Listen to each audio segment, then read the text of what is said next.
Disclaimer. The information and education material contained herein is meant to promote the general understanding and dialogue of GANs processing. Such information is not meant or intended to serve as a substitute for a healthcare professional's clinical training, experience, or judgment. For patients and individuals, such information is not to be a substitute for professional medical, therapeutic, or healthcare advice or counseling. For medical issues or concerns, including decisions about medications and other treatments, readers, viewers, listeners should always consult their physician or, in serious cases, seek immediate assistance from emergency personnel. Prescription information, procedures, and use of medical devices information should be undertaken only by properly trained and certified medical personnel. We specifically disclaim any warranties, express or implied, including implied warranties of merchantability or fitness for a particular purpose. Such information is provided, as is, and is believed to be accurate at the time of its publishing, but it is the viewer's job to evaluate the accuracy of any information found in this presentation. Every case presented is of their own experience, applied by themselves for themselves, and it applies to their case only. Every person experiencing health problems should seek professional medical advice and consult their course of treatment with a doctor. The processes of plasma balancing described herein are a natural process which supports the body but does not replace medical advice or therapies one is already subject to.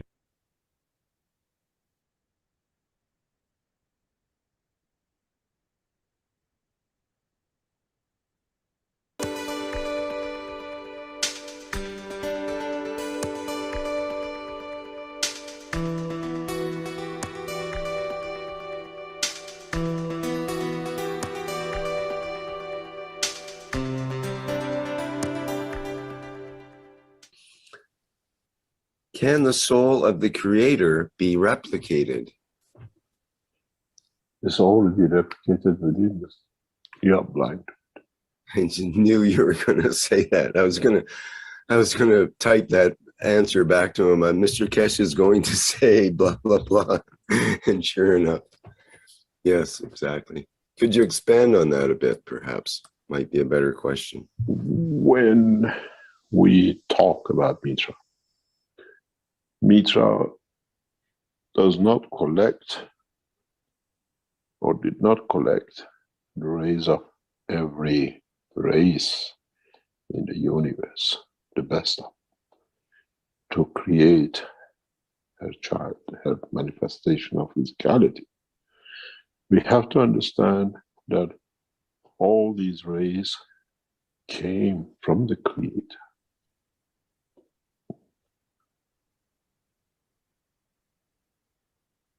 She collected the totality of what she loved from the best thing of the lover to create the perfection that she can feed back to the lover. Not only I take, I give back, that we are equal in loving each other.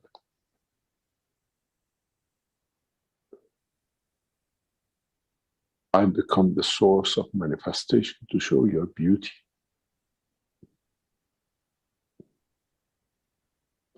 This is why, with the birth of Mitra, we see both the created and the creator within, the soul and the soul of physicality within the tangibility of all. The beauty with the presence of Mitra is not just that the human race will see her, but every race will confess to her beauty and her existence. Because they're all collected from the same, the best. She did not collect from the soul of physicality. She collected from the soul of created, the best.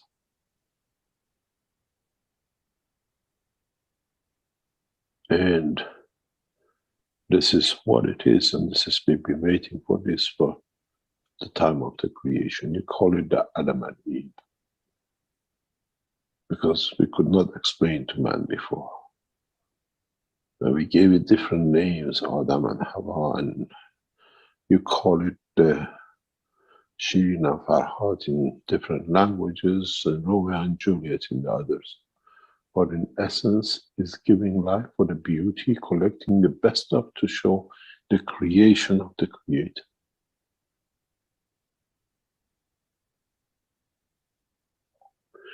And in so many ways, term of what we call scientific way, as I said before, is the same. And we always said, in another way, if you understand it, you go clockwise, and then you go anti-clockwise. Where did you come from? You take from the Creator, and what you get, you give back to the Creator, that you are always equal and in balance, does not matter where. This is the beauty of the creation.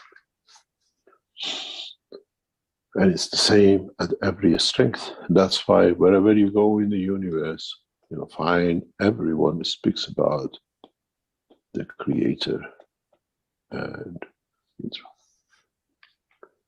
point of balance, point of manifestation, point of confirmation of the love to give unconditionally. As you give me unconditionally, I give back to you unconditionally. For you to get back, you have to have gravity. For me to take back, I have to receive it from you to have that gravity back. As I said many times in the teaching, if you're on this side and it comes to you, you are gravitated to. When you're on this side, you're the giver, you're magnetical. But if you are the creator, you're there. What about if you're the created? It's the same, but in a different direction. But in essence, they're always in balance. I made man to the image of myself, which means I created Mitra to be me as the reflection of my own.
Hello, everyone, and welcome to the 620th Knowledge Seekers Workshop here on Thursday, December 11th, 2025. This is a broadcast of the Keshe Foundation Spaceship Institute Education Department and part of the public teachings in English. My name is Rick Crammond, and I'll be your host once again in this endless series of workshops. And once again, we have the honor of having Mr. Mehran Keshe with us to talk about the knowledge of the universe and the latest from the Keshe Foundation. Hello, Mr. Keshe. Please go ahead. Thank you very much. Good morning, good day to you, as usual, wherever and whenever you listen to this series of knowledge seekers from Keshe Foundation Spaceship Institute. As usual, as is tradition, we welcome you back, and we try collectively, all of us, to add to the knowledge of matter state, energy state, knowledge of the fields which make the universe, and we've always been too busy looking at our planet, where we were born, where we stayed, and we attach ourselves to physicality. In the world of what we call fantasy, and in the world of what we call poetry, we have an old poet which he wrote a book which is called, in a way, Conference of the Birds. His name was Attar, and later on other cultures picked up on his book, what he spoke about, which in the English language of today we call it the phoenix. Phoenix never existed in the history of man till Attar wrote in his fantasy book, in his poetry, about the bird which burns, and from its ashes, rises a new life. In a way, we are all that phoenix, every single one of us. And then, in a way, in the book, he doesn't call it phoenix. He called it a different name in Farsi, bird which rises from the fire. And in the history of the Egyptian and then the Greeks, they changed it, and now we know it as a Harry Potter, what we call the bird which comes up as a phoenix. But isn't that us? He wrote about the life of the man in a poetry way, as it is. We grow, and when we die, we leave the ashes behind. And from our ashes rises the soul of the man, which is the precious, where in that process we get detached from the physicality, and that soul creates a new dimension, which now, with the knowledge we understand, is the seed for another cycle of creation, a new life in the depth of the universe. But what happens when the soul of the man and what we call the physicality of the man, at the point of death, how do they separate? It's very simple. And if you, as knowledge seekers, understand next 5-10 minutes of the teaching, you will understand how to transmute and how change. You don't need to die. You don't need to burn that body for it not to be there, to start this journey of without physicality, to manifest yourself in the dimension of the energy and the soul. But wherever that soul goes, in interaction with this environment, somewhere in the universe, it will manifest itself. Doesn't matter how much steam you make in the room, till that steam, that vapor, does not hit the coldness of the mirror, the coldness of the window, which is cold outside, will not manifest itself as a drop of water. And this is exactly what is the soul of the man. When we separate, when that position of the phoenix takes place, that we leave the ashes behind, we leave the physicality behind, then the soul of the man takes the flight of fancy. And where it comes to the point of field balance, it'll manifest itself, and that will be its position. The window is huge, and it depends which drop is yours, because there are many drops on that window. When the vapor, when the steam in the room hits that window, which drop is yours? And which drop is the soul of the other phoenixes, not only of this planet, but the universe, which they were created, and they have a balanced field, as we heard in the intro, between the gravitational and magnetical, giving and taking. This is where my home is. I'm not a drop on the top left-hand corner of the glass or at the bottom of, I'm somewhere in the middle. I could be to the left, I could be at the bottom. But this is where the fields, the coldness of the window allows me to manifest myself as that drop. That drop is your soul, and the window is the span of the universe, where your magnetic gravitational field, which you created, you nourished, you grow on this planet, dictated to be in that position.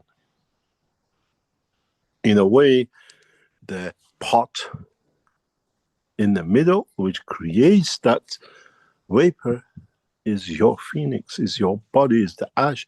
And when you became that vapor and fly, the flight of fancy, you could be anywhere in the room, but you never manifest yourself. You, as part of the air, you're lost because you did not create a condition to be able to manifest. Very few drops become that drop on that glass. The rest of the room is full of vapors, souls which are no destination, looking for a place, a time to manifest themselves. And then when you see those drops getting stronger, absorbing more moisture from inside, they start floating down. They become part of the bigger condition, bigger material. But the biggest point for you to understand is that at the point of burn, at the point of separation, what decides that part of the energy, part of the field of the soul of the man becomes part of that vapor, and what decides will become part of that ash. This is the point that you as knowledge seekers, if you understand that you never come to the point of the ash, but you still have the combination of cycle of emotion and feeling, then you know to separate the two, carry one inside the other, that when you hit the wall, you can become a drop. You manifest yourself again. You are water in the pot, vaporized. You became to the point of phoenix in resurrection, and then at the point of the glass, you manifest yourself, but you're still that drop. You were that drop in the pot, and now you're a drop on the window. Evaporation, separation from the physicality of totality has brought you to that point. In a way, Attar knew, if you read his poetry, if you read the book, what they call, what is known, if you get a chance, then you understand in truth what it means when he wrote this book, The Conference of Birds. Those birds are us. But each one of us goes into that cycle, goes into understanding of it. He understood, but in a way framed the soul of the man as the bird which flies and manifests itself. Then it comes a question. Would that bird find matching fields on this planet again in the direction of magnetic field of itself? Or due to the connection to the ash, which is, again, we understand nowadays is another magnetic field itself. We call it nano-material, if you like to call it, connected to the soul. But what decides to be the soul of the ash left behind, and what decides to be the soul which becomes a flight of fancy of the energies which take into the horizon of the universe? But this brings a very deep, deep question, but one day man has to answer. If we say I made man in the image of myself. And now we understand the separation of the soul of the man and the soul of physicality, and the physicality of the man, which is the ash. If we are made in the image of him, does he go through the same cycle? And then where does his soul finds manifestation? This is not theology. This is understanding the process of creation. This is understanding the dimension of field interaction. This is understanding scientifically what means to be part of, to be created from, and to return back to what created you. But what created you suffers from the same condition as you. Then this brings back the question of the unicos. Where is that God that our God is part of? Our creator is created, otherwise he wouldn't be the creator. There is no, you cannot have a child when there is no father. You cannot grow a child if there was in the womb of the mother. We call it the womb of the universe. There is a womb of the unicos. And in that proportion, it comes to the one point. We go back to the macro to understand the micro, and vice versa. If we become that ash in the dimension of physicality, and our soul becomes the new bird which takes the flight of fancy, then it comes to question who, what, and what condition decides that you become the field forces of the ash, and what decides you become the field forces of the soul, the bird of the flight.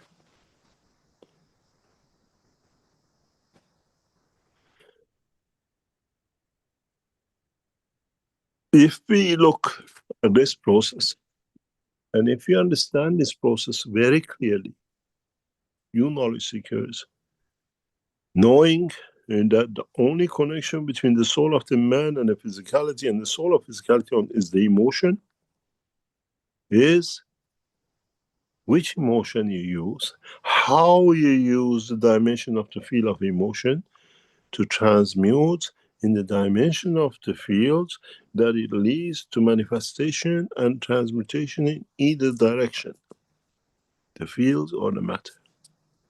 But what is interesting, which man has to answer, man shall see, is that on earth we leave the body behind. The cells of the body of the man and everything which is within the skin of the man stays behind. How the decision is made, what is the systematical system that separates what becomes part of the soul and what becomes part of physicality? And then, if you understand, you can carry that physicality using the soul, then you all can transmute. The reason you die and your body stays on this planet or anywhere in the universe is because the part of the field of the cells of the body of the man, which are connected to the calcium, which is the inertia absorption of this planet, stays behind.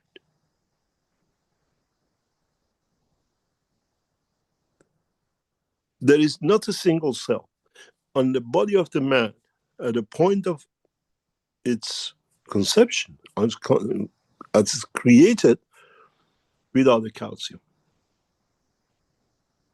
So we have a reference point. We know if we can understand, replicate the inertia of the calcium, we can take the physicality with us. Because it still carries the emotion.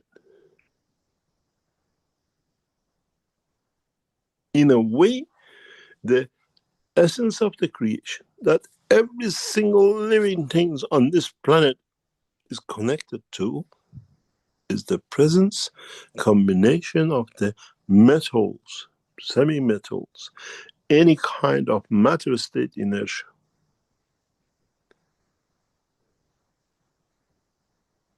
And if in the dimension of emotion, you can create the what we call central inertial mass connection to this planet or any other planet, you'll be moving on. You can transmute. As long as you stay within the structure of the gravitational field of the Earth, you can manifest yourself as a man, unless you change the emotion.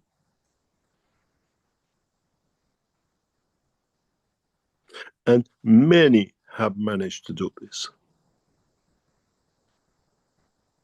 Then you can transmute. Then you become that bird which never leaves the ash behind, because instead of the inertia of this planet to hold on to the physicality, you create that mass energy field we call the inertial field forces of matter state into dimension of the transmutation.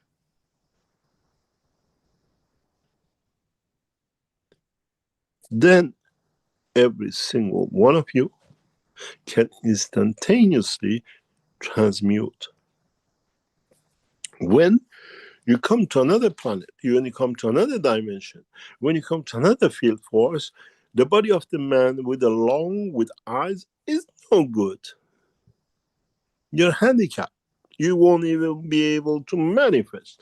But because you have the replication of the fields of the emotion of the physicality that I need a system for me to take energy from the environment, I need to create an inertial balance that I can manifest myself in that area as an entity. I need a system to store the energy, and I need a system to be able to make me mobile. You'll manifest in that position on Mars, Moon, or any position in the universe in the shape of the body, in the shape of physicality that allows you to sustain life, which means to be part of, which means not a rock on the planet Moon, but entity which can move, live, enjoy the condition and be part of. In a way, the inertia of the position in respect to what you carried, that you did not leave the ashes of the phoenix behind, dictates the manifestation of physicality of the man. There is an assumption that this process has been done before by men of this planet through knowledge, understanding, what we call transmutation of the soul of the man, but carrying the physicality in a way within the structure of the physicality of the soul. You create a mini environment, a mini structure environment, which matches the environment of the amino acid and the calcium dimension inertia of the mass. Then you transmute. Then, in a way, you cocoon the ash with you on your backpack inside you. Is the energy has no dimension and only manifests itself at a point of the balance or condition of the emotion to what it is. You've seen in Beijing, we produce different materials. You took the spoons of it, and as I said before, most of the spoons are empty. Somebody said that this is the bits. If it was any bits, after 6 months, you should have had something in your spoons. Because we create the energy mass. We create the dimensional fields of what I call emotion of inertia. I deliberately gave the spoons, 100 spoons or so was given to people around China. And some of those who came to see the conference.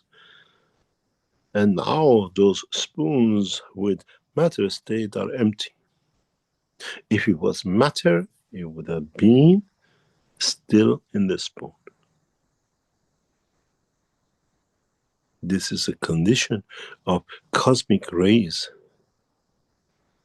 This is a condition of connection to the field of the universe. This is why those who produce gold, they cannot sell, they cannot give it confirmation of the clarity of the matter state. This is why life is in a dimension of plasmatic energy as gas, and why you, as every single entity, as the phoenixes of your life, will decide in time the energy fields of your soul, what kind of physicality will create in the universe as you carry the inertia interaction with the environment of manifestation. One question to ask is that if we look in the dimension of gravitational magnetic field of the earth, the way we see human body, having a slightly different emotion and a slightly different combination of the fields, we become cats, dogs, trees, and whatever the fish, because the environment decides how gravitational magnetical of the inertia of the soul manifests itself. Then goes back to the question of a few minutes ago. I made man in the image of myself. Man can resurrect. Man can become from the ashes to the direction of phoenix to be that energy, that free bird. What happens to the creator in the environment of the created universe? Don't forget, we are part of that drop because he is the totality of that drop. But now the condition is not a pot, is the window, a new dimension, a universe where it brings all the dots together.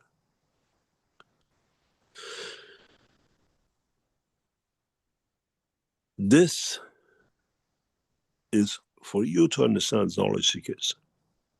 Understand what gravitational magnetic field you have to create within the soul of the man to, in a way, replace gravitational magnetic field inertia of the planet that you can transmute. But don't forget, it's all connected to the emotion, which has a specific magnetic field strength.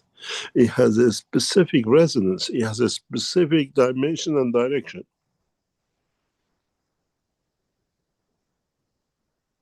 In a way, within the soul of the man, when you want to transmute in the emotion of, I want to carry the physicality, I love what I have. And as long as I live on this planet, I want his fingerprint, then you understand how man can transmute. I made man in the image of myself. So I have given man every possibility, every opportunity, every attribute which is within me to the man. As Muhammad said, blessed his name. In the Quran, there are 99 written attributes, beauties of the Creator in dimension of physicality of this planet, which most of it and all of it connected to the emotion of interaction. And when you read all 99 and understand it, then you have reached the 100, which is a totality, which is that 100 is a creator.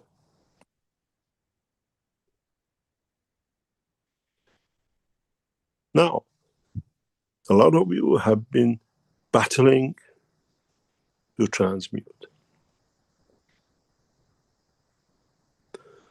Go back to the teaching of some time ago, where I showed you how you hold your hand to create that light. Now that your knowledge has reached a point, put that hand together again and see if you can create that light.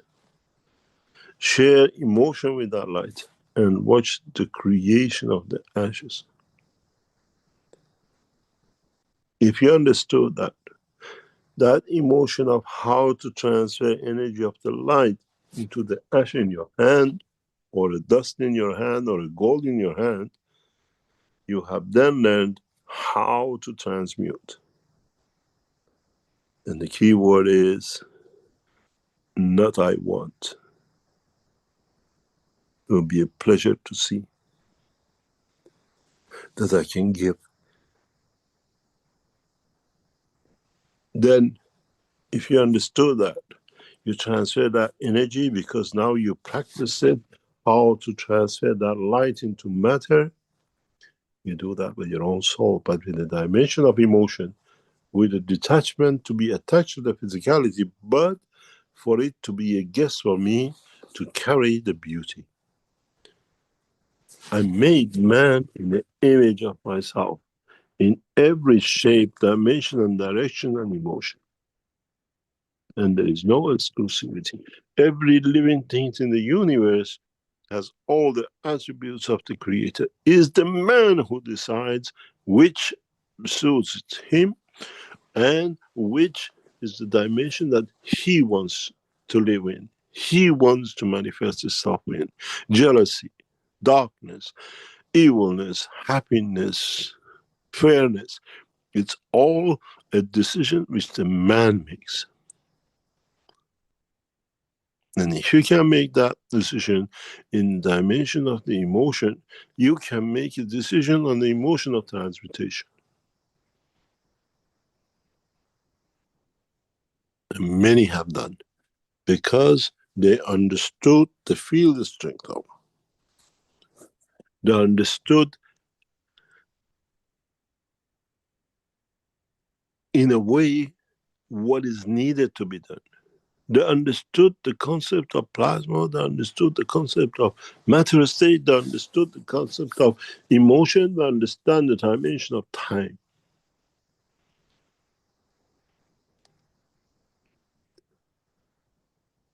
Now, if you go over all the teachings of past, especially 6 months, 12 months, and understood what I said today, there is no reason for you not to be able to transmute.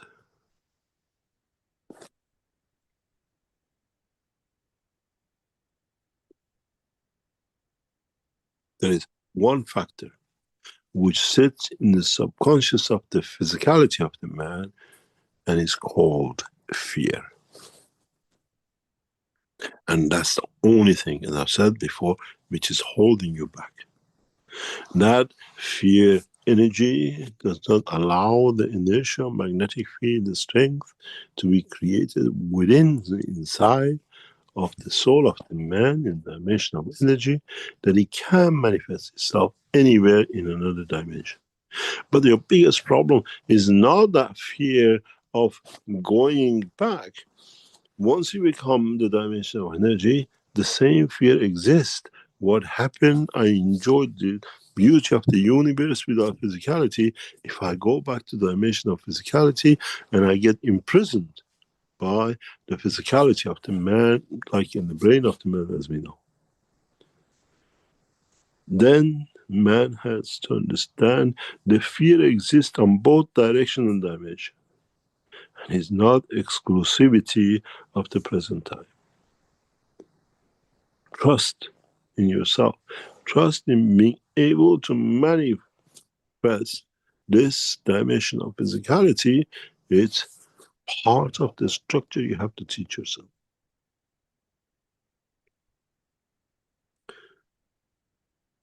In a way, we've seen that in the world of man many times.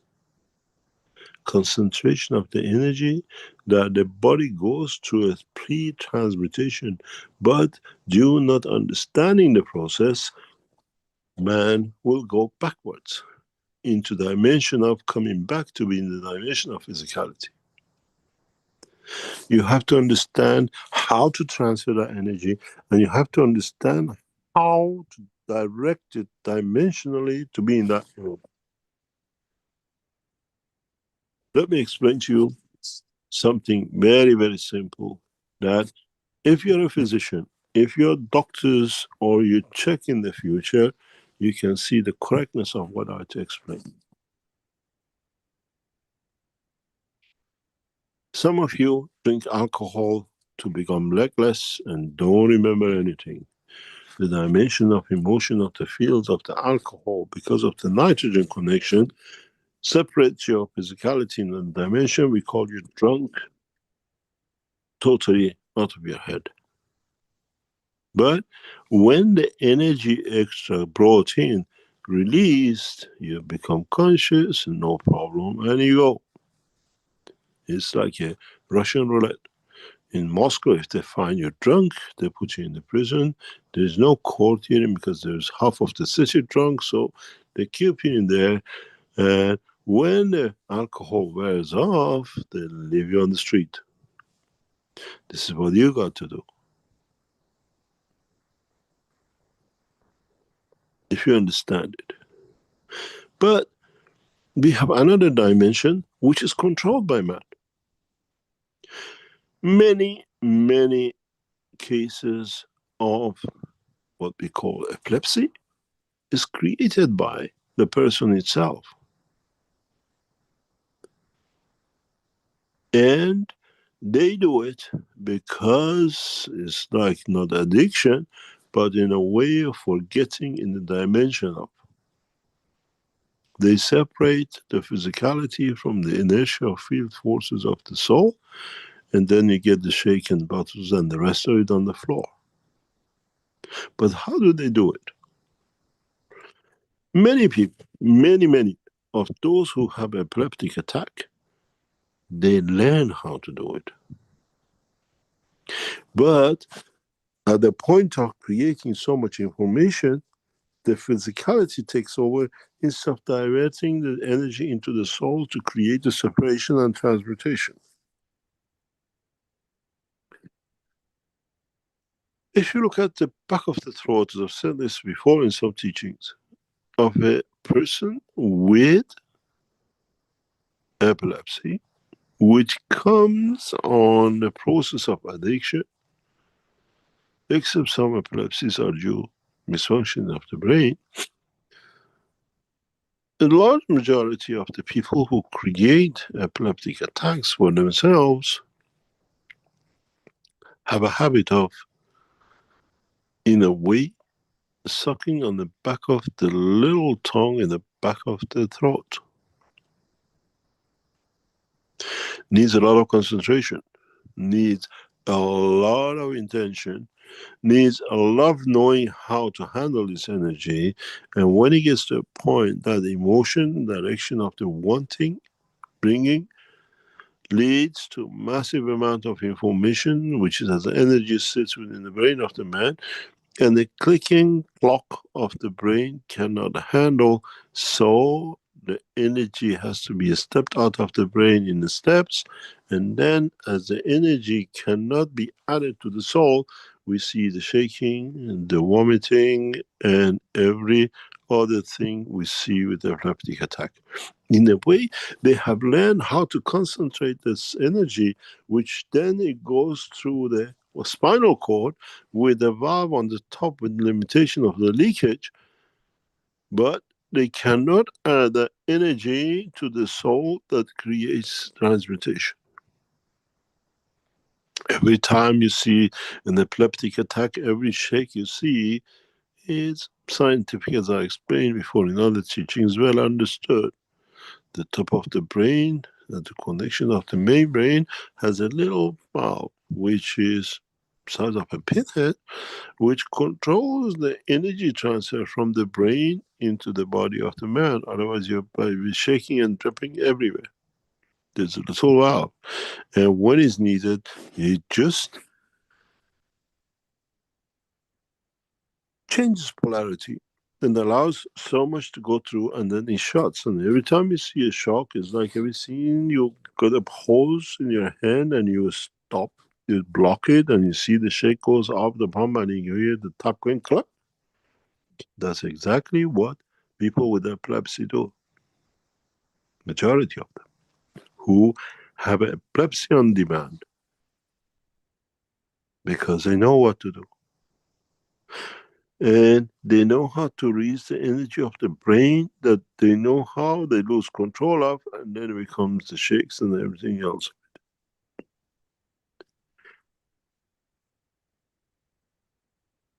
If you understood this, and you understood how epileptic energies are created through the interaction of the field of the man itself, in majority of the cases, which then it becomes fake, is exactly what you need to do to create energy that, in conjunction with the soul of the man, become a passenger of space. But don't forget, you have a very big problem.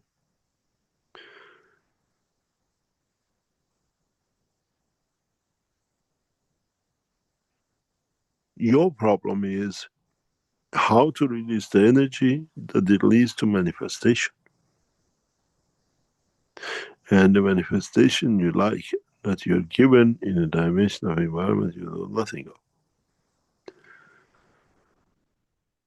In a way, waiting for that day of judgment of me with my creator on the table, it's me who's going to lose, because I have not understood the process. And very much like a epileptic guy, I lost the control of. If you manage, instead of letting that energy of the epileptic attack to go through your spinal cord, but to go dimension of the center of the brain, all of you can transmute.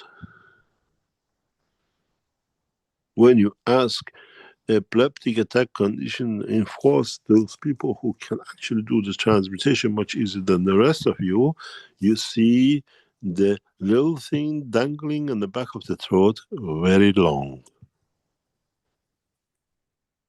Very, very long.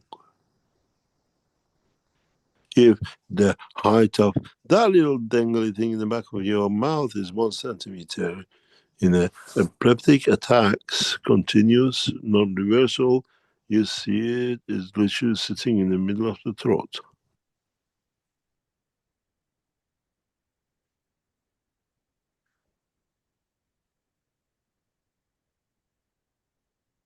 But if the people with epilepsy put an emotion into it and a dimension, for sure that physicality will manifest itself. Usually controlled by pain in the physical life of the man, and then abandonment. Transmute, but we don't know where we are.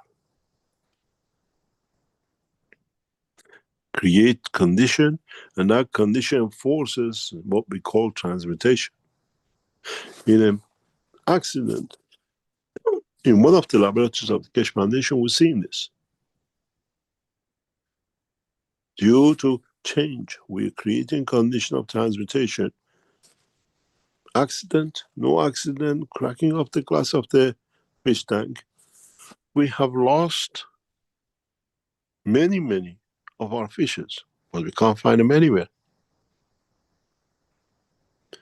There is no carcass, there is no left. But these fishes were trained, these fishes were created a condition of transmutation in the fields. So when that steam in the back changed, cold changed to warm, there is no more steam on the mirror, the fishes have gone. We are not talking about 1 or 2. We have no leftover. We have no cats. We have nothing that will explain the whereabouts and how these fishes do this. So we change the environment. Don't forget, the year before, we had one jumping from a fish tank to another tank which wasn't supposed to be there.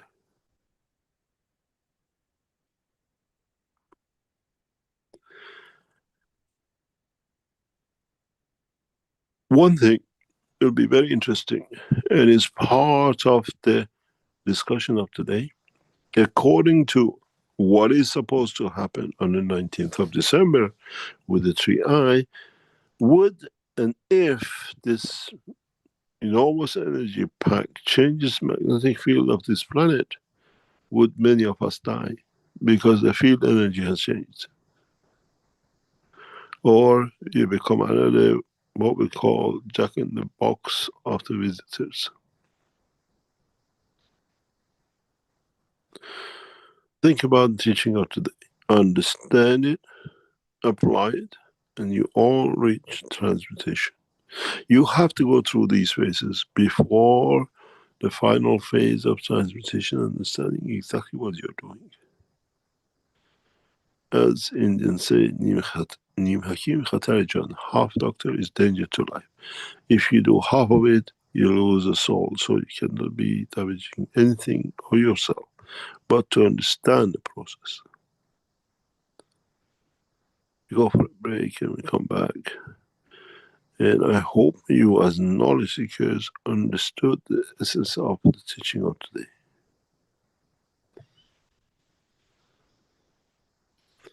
Break. Right. Yes. Thank you, Mr. Keshe. Thank you.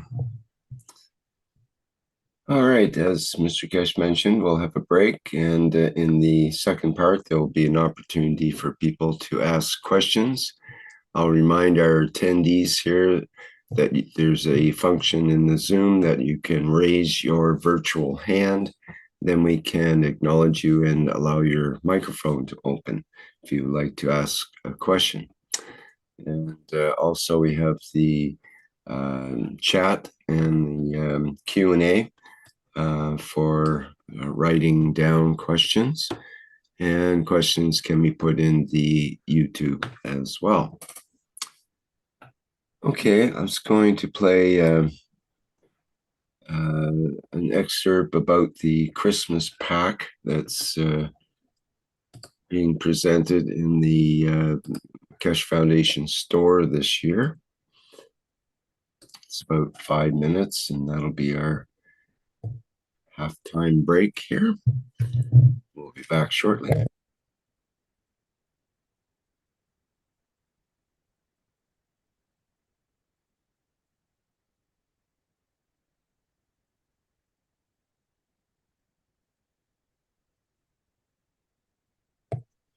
Forgive me, there'll be a slight delay while I get out the jumper cables and restart that video. Just bear with me a few moments here.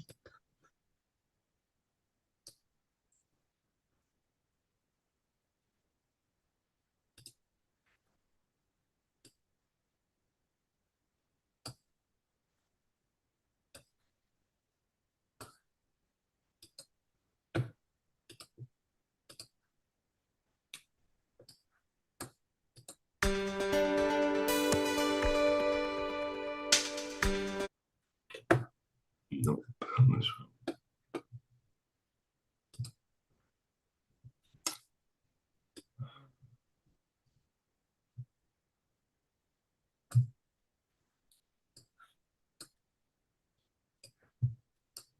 Okay, I think we have it lined up here now.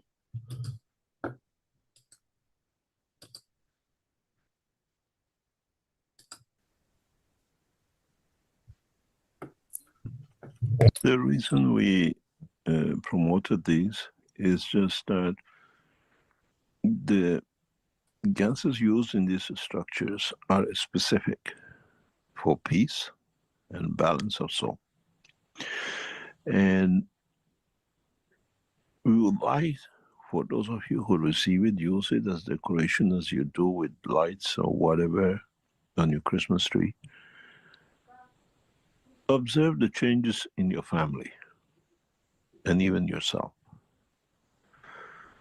in how these bring changes by the end of the festival season.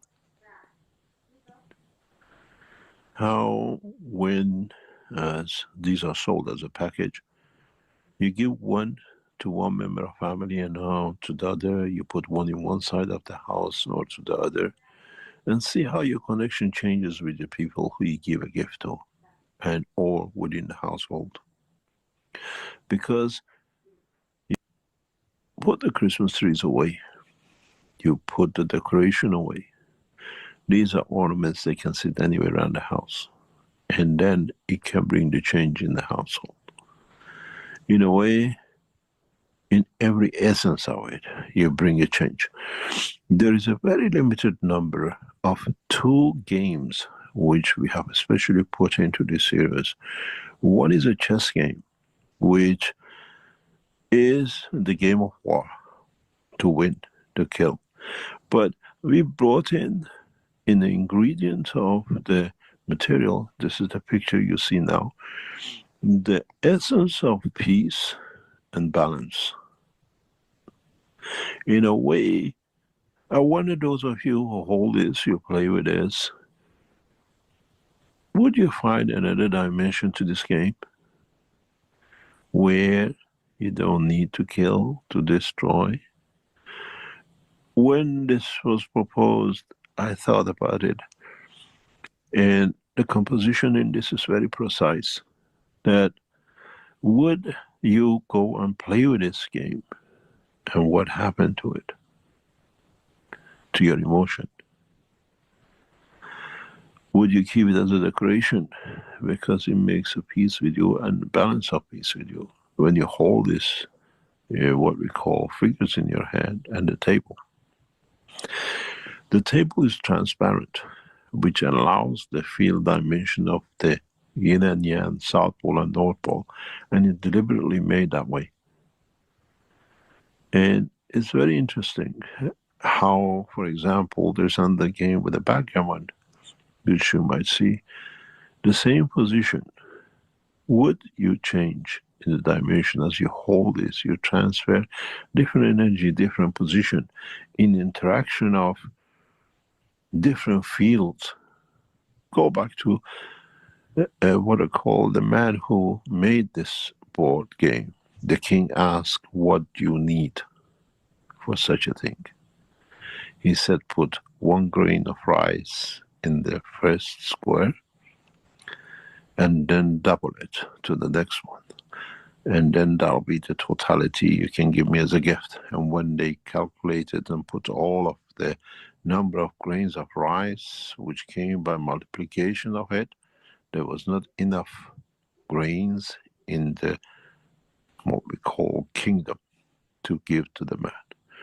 Now imagine every single one of these, plus the, what we call the pattern of the field of interaction, creates such a diversity of the fields that in a way fulfills every energy of the man needed. I would like to know, those of you who get this board, how it'll change you, how you feel every time you touch one. And would it take you to the step to kill? It's the challenge of the soul. And this is why this year we went this way. And everything, even if you see those pendulum hanging, they're all filled with different field energies of the, what we call peace, and balance of the soul of the man and energy the man needs. Very interesting to see the outcome, how you as knowledge seekers will look at the, what we call or feel after having these around you for 12 days. And even if you put it in a box in the house, it's still in different places, you create an environment in the house till next year.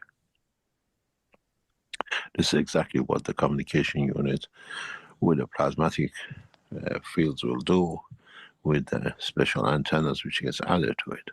But this time it's not the Christmas tree, it's the whole planet which will bring change to. Carry on, it's very interesting. Ornaments with a purpose, touching the soul of the man and man's emotion, which has never been done before.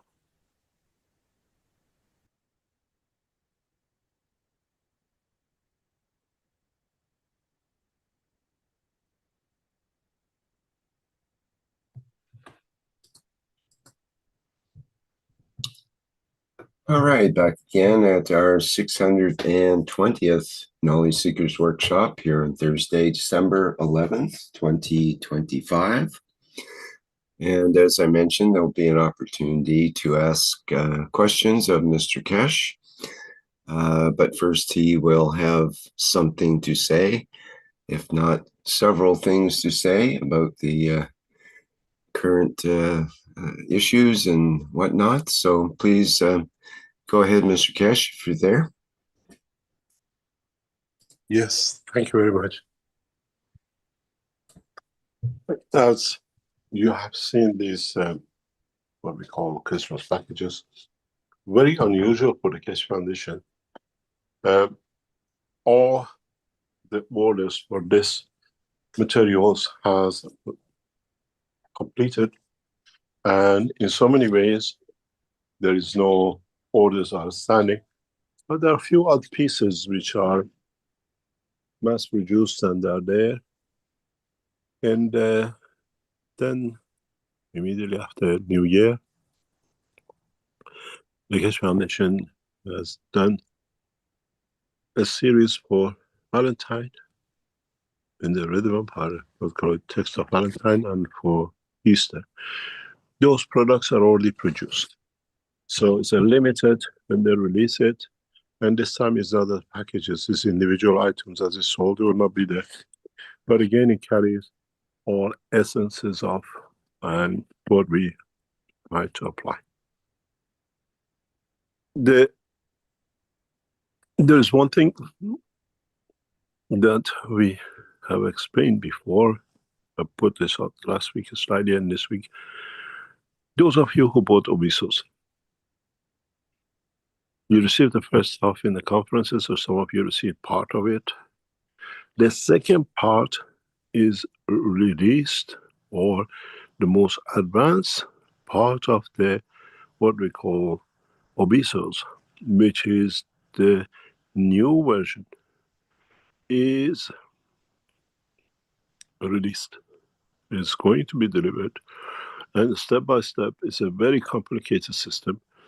And the first 5 will leave hopefully before Christmas, and the balance will go into next year, and you will receive it. Please understand, these will be invoiced, and you have to clear customs with it as part of the structure. You can use this with the initial systems we gave you, or use this on their own.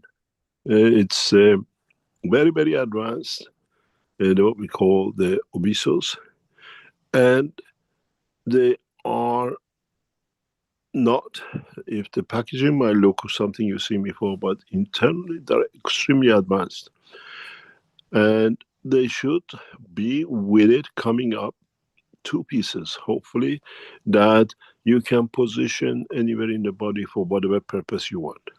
So please be ready. You have to clear custom these once it's delivered to you, and you are subject to all the what we call dimensions of the what we call the importing goods at the prices you paid, you whatever duty they ask you to pay or whatever is with you. We have to put it through the customs, because the last time we gave it to you in the conferences, this time has to be registered as the goods has left, which they've taken, what do you call it, as we said in our agreement with you, any update in technology which applies to it will come, and after 2 years, this is an upgrade version and needs to be delivered. So please be prepared, those of you who bought Obisos, for the delivery of these systems. You get a call from the tax, and you have to complete it, and the rest of it to be accepted. Otherwise, it will be sent back to us, and they're no use to us because it's locked into the system for you.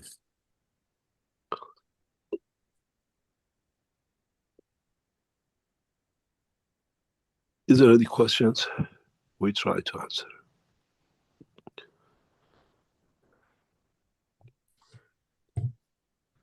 Okay, thank you.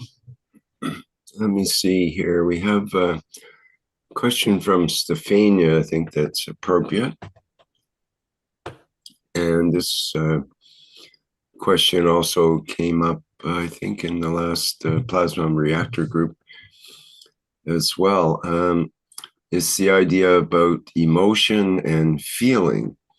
So the question is, what is the difference between feeling and emotions? And is it the emotion that makes the feeling, or is it the feeling that makes the emotion? So can you clarify? This is, in a way, they are both the same, but if you go to the English language as emotion, it means something which created from in reaction to movement of something. This is what we look at it as an English language.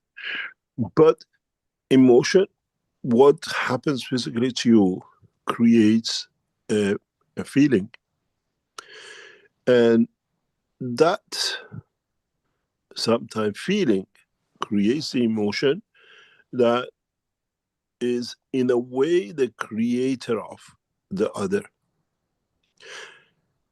Feeling is connected with the dimension of physical life, and emotion is dimension of energy side.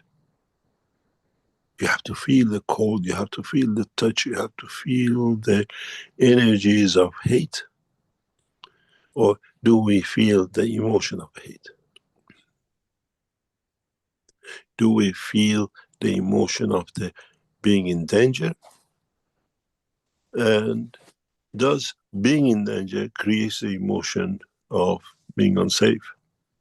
So we have to understand which comes from which direction and how at that point are connected. We create emotion with the soul, which has no dimension to physicality. It's connected to the other dimension of soul of a lower order. So feeling, because we feel it, we don't feel a touch with our soul. This has a dimension of physicality and emotion to it, that in a way, energy leads to a response of the what we call the total physicality in that dimension. A few years ago, quite a few years ago, I met a young girl in her early 20s, mid 20s. She had cancer of thyroid. They did a normal procedure for the cancer, and she was very much dependent on taking tablets to go to sleep and not to fall asleep for a long time. So her life is controlled by tablets, how much she sleeps. This girl sat across me, and I asked simply a directive. Those of you who've been with me know me. I don't beat about the bush when I want to know something. I said, you're young, and this cancer cannot be at your age. Have you been raped? And you could not defend yourself. She burst into tears. He said, how do you know? I said, you have created emotion because you could not shout, you could not make a noise, you could not do anything. You blame yourself for that. So this physical act of feeling being raped has brought the emotion of death, not failing. It was done on one of the campuses in the United States, which is supposed to be the worst place you can ever educate yourself. And I sat in front of her and I explained the emotion that this is not your fault. There's nothing you can do because the guy put the hands on her throat. 12 o'clock at night, she was going from one hall of residence to another, and she was targeted by the students. As you know, in America, is very common. Killing and raping is a backbone of the education system of the United States. And it took me about a week and a continuous discussion. She would not finish her education because she saw no purpose to be alive, no purpose to be. The emotion of living and the joy of becoming a doctor was not there anymore.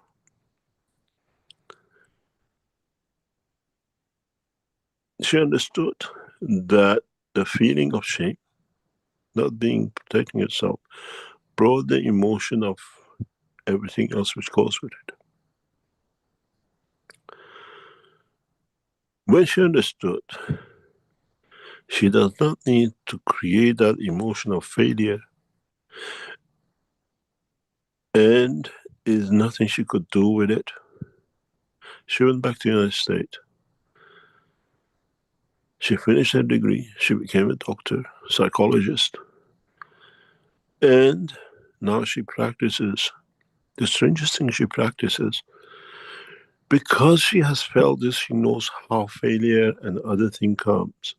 She's one of the elite doctors who handles only the top brokers in the American stock market and the top senior managements in American business. Anyone in the stock market and in high level, Microsoft or whoever, hits the bottom, which many they do, she's the last post. I was talking to her a few weeks ago, and she said, "Do you know something? I learned a lot from you. The difference between the emotion and a feeling. I felt the shame, but the emotion was mine to carry on. You taught me how to do it." Now, a girl, if we don't come and don't understand this in one, she would have been lost, most probably with secondary cancer and the rest of it. 20 years down the line, anybody hits the pot in the high pressure life in New York Stock Exchange, top management of top companies in US end up on her desk. Because she knows what failure means, she knows how to guide them, and knows what emotion creates. Then we have to understand this. What leads to what emotion or feeling we feel that creates that emotion, how we can separate it, but use it to our advantage.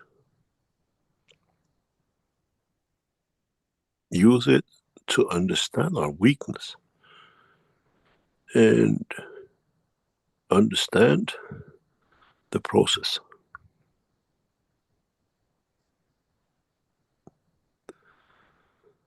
And this is part of your understanding of yourself. What led to this emotion? And as energy, feeling is an energy which we feel in respect to our physicality, creates the understanding or transfer at the level of the given emotion. And our body is geared up for these kind of emotions and how to judge, how to balance. We have a shy line just between the fold of a leg and the stomach. This is the line we have created, our body has created, that no one can cross. If a man touches you at that point, you slap it in the face, because it created the wrong feeling and the emotion which came up with the slap. But you allow your husband, your boyfriend, to cross it anytime you make love. Because we decide the same feeling, what emotion it creates. We are in charge of that emotion. And once we understand these little nitty-gritties about dimension of the soul, physicality and emotion, we can do a lot of things. We can ignore it, become numb to it, or we can, what you call, make the best of it to what makes us to live, to be part of a society, a life. And I can give you many, many examples like this, how we exchange feeling, ignore feeling, and with it don't create emotion, but for some people, we create that emotion because we want to be human and still feel. I had the experience sitting in front of a woman who more or less became a prostitute. And she had a husband, a truck driver at home. I asked her, how do you make a difference? He said, when it touches me, it brings me joy. It gives me a different feeling. The rest does nothing. Physicality doesn't count. I have no emotion, no feeling. And so we have learned to categorize. We have learned to control emotion. We have learned how and where feelings create what emotion according to our secondary, what we call standard. As we say in English, what is good for the geese is not necessarily good for the gander. Because it could be gander has got nothing to do with the geese and he has a different dimension and emotion. We do this, we are aware of it. The feeling can change according to the level we set. Then you have to understand how feelings are created, and then you have to understand how emotions are created and where triggers what to another, what creates the emotion.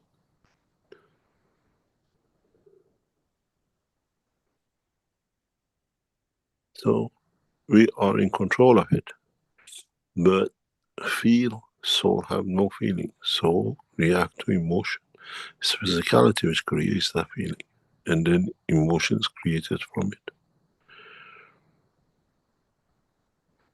Does not need to be touch, sound, eye, everything gives a feeling that creates the emotion. Conversion of the matter state to energy. Any other questions? Stefania goes on to ask, can you train a person to use the little tongue to direct transmutation in the moment when that person's about to have an epileptic fit? Don't do it, don't touch it. It's very, very delicate. You enter the world of unknown if you do not know what to do with it, and it's a lot of literature on this, and the one of the first things some of the doctors, specialists in epilepsy, do with their patients. They ask them to open the mouth. They think what epilepsy has to do with the mouth. You see dangling, then you know is initiated.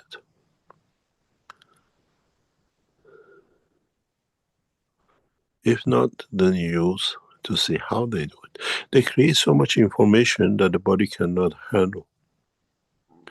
In a way, the information that comes from emotion.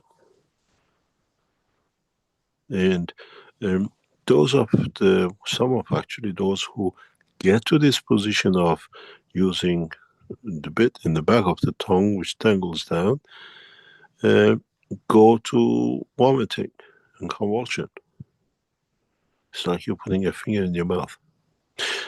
But that depends, again, when you observe them, is that to the extension of the emotion when you do it, or because you create so much energy that it has to be released in pulses to the gates of the brain, to the spinal cord. It creates like being in a, what you call, roller coaster. And then that comes through the neurosystem, through the front part of the body, which is like a normal vomiting and the convulsion we see. If you watch the convulsion, then you see which way it comes, and then you know. I observed many of these cases, so know exactly what to look for and to create it. Some of it is fake, and some of it comes from psychological pressure. To create it, you don't need necessarily physicality to do it. Some people create it with fear, and they build this fear up, and then they can't control it. By that time, the energy in the brain, so much information is gathered that it needs to go somewhere. Brain cannot handle it. So we see sometimes in a brain stroke like this, or these people learn how to do it, and then there is a gate.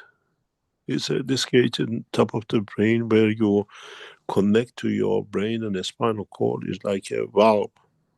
It has a capacity, let's say, of 1 terabyte per second, but the brain has produced 10 terabytes, and there's nowhere to go because you haven't learned to divert that and that energy to your soul in the central position, which is a technique to do it, and then you can transmute because the energy goes. You're now as the soul expands beyond the physicality. That's how most of these gurus do these kind of things, because they direct into direction of soul. It goes and they can fly because then they create position. But those who cannot do, they don't understand that part. The brain has 10 terabytes. Each pulse cannot be more than 1 terabyte. So it opens up, releases the energy. So the energy has no destination. So all the legs, all the part of the body shakes because they got to get rid of this energy, closes. Second one is charged for the second one. Then you see 10 shakes of the body. And watching the process of these people tells you how much they're in control of.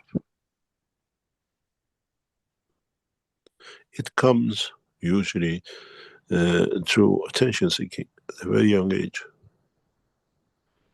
Fathers are abusive to the children, and the child doesn't want to be, doesn't not sexually, is verbally or whatever, but the child is looking for attention. At the time when she is in that condition, father can't abuse. So it becomes a way you cuddle, you kiss, you hold it, you cry it, and your subconscious are aware of the attention. You did that, I can do this, I still get my attention. Raising children and for them to get to a point is an art which are not taught. We teach our children in the schools how to use condoms and contraceptives. We don't teach our children how to be parents and to be there. This is the biggest problem for men, and then all the psychological problems come after. You're more inclined to teach about the maths and physics than the psychology of life that bring perfect parents for the future. Because our teachers are ignorant with themselves, how can you expect them to teach what they do not?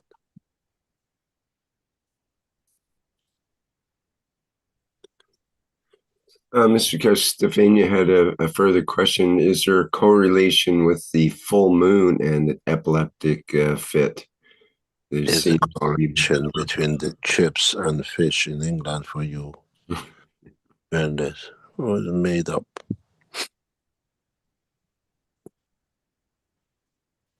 Okay. I know. I think I explained to you. We had a case years ago in Belgium. The girl didn't want to have a relationship with her husband, so she created fake epileptic attacks. Every time the guy wanted to come close, because he knew he was unfaithful. Made up. In English, you say, I have a headache, when I'm washing my hair. Some people create a fake epileptic. And you have to watch. These things are very, very careful things. Needs a physician. We see epileptic attack. Why we studied this, you have to understand, it's not for medical or for you having the extension of the energy, as we spoke in the space technology of the past, where I was involved, and then it was done by a professor in Washington University for NASA, introducing first nano-technologies for fields which enter the eye, and the astronauts see flash in their eyes. You have to understand, if you can see those flashes in the eye, there is a massive amount of cosmic ray energy which enters the brain and creates exactly what I explained to you. 10 terabytes where the brain can handle one leads to the epileptic attack with the astronaut. We had to study it. You can't put it on the blanket. So we have to understand how it's done, the way it's done, how it can be handled.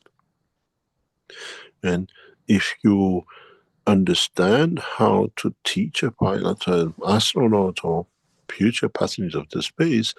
When you go to space, you create a subconscious channel to feed the energy to central part, which is your soul. You get no problem. But if you don't, you get a brain hemorrhage, you get an epileptic attack, and the rest. We studied this in detail and see the effect of the epilepsy on the brain, the effect of epilepsy on energy, extra energy. And these things have to be understood. And this is part of becoming a multinational space program belongs to every nation. This is part of the structure. I'm doing a lot of groundwork for your future generations to enjoy the safe space position travel, even for your soul. You have to be able to control the energies which you travel through, even in the dimension of the soul, because you have emotion, you're aware of it. And all these had to be studied. We didn't do it just for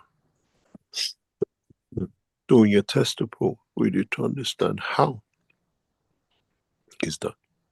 What's the reason? Well, now we see many Chinese, Russian, American long stay in what we call a station. You don't see them in the front. In the back door, after they disappear from that, coming off the aircraft and clip a claw, and they end up mentally demented because the energy absorption from cosmic ray into the brain is so huge. Behavioral change, body change. It's not just the brain, the cell, the heart, everything, the strength of the change in emotion in the brain, all changes. You are a soft target with a good dimension of the plasma called the brain. Now you get hit. If we see so many flashes in the eye of the astronauts, which we know that, how much and what other higher energy gets absorbed by the brain and he has to handle it. The agencies don't want to handle. We handle because we have to. Man is busy with maybe runs the rays of the sun. We are busy with the rays of the universe. And a man is a soft target for this.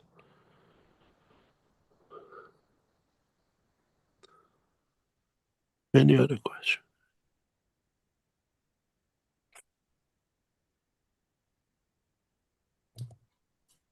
You see, Andrew asks, can you ask, is it the same when you have a seizure? My first was 4 years ago, and I remember looking down from the ceiling at my body shaking on the floor. This only happened the first one. Again, you have to understand how the seizure was done. What's the purpose? What caused it? Emotional, physical, long-term physical, that you tap it and tap it till it comes, yes. And then you go to a position of body there, but the soul moves. But I'm not going without it, so I just watch it till it comes back and I go back to the cage again. I know many knowledge seekers which do this. I know how it's done because I used to do it when I was 8, 9 years, 10 years old. I became a very good flyer. I became an expert and I didn't need it. I just go, Mom, I'm going to bed. Are you asleep? Yes. Just go to different rooms in the house, go different high and low. And you teach yourself, you train yourself.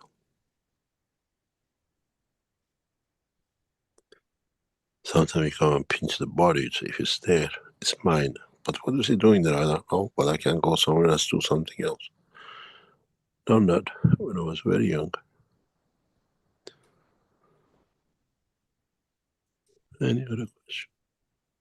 I get a question in our chat here, Mr. Keshe, but there's emotions of the physicality. Where does it fit? If emotions is attributed to energy and feelings to physicality. Physicality to feel it is still again in motion. It has a magnetic field in motion which creates that physicality, that feeling. The problem with you knowledge seekers is that you continuously made a pigeonhole and it has to be in that pigeonhole. Yes, it has a pigeonhole, but it has no wall in between. And if you understand that, open your eyes to the process of the creation. There is no restriction, there is no limitation, and there is no cage. If you can cage the sun, you can cage the soul of the man.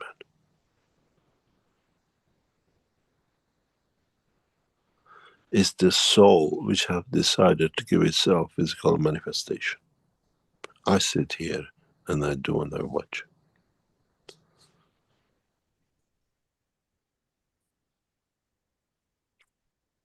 Any other question?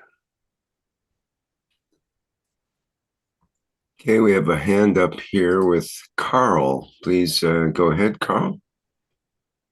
Hello, Mr. Keshe. Carl here in Central Victoria, Australia. We love your Australian accent. How are the kangaroos there? I'm standing on my balcony looking out at the sunset. I can't see any at the moment, but often there's 20 odd on our property hopping through. We've had an echidna circling our house the last few days, so that's been a new perspective. What? Can you repeat? An echidna. They're like a porcupine, but an Australian marsupial. Ah, okay.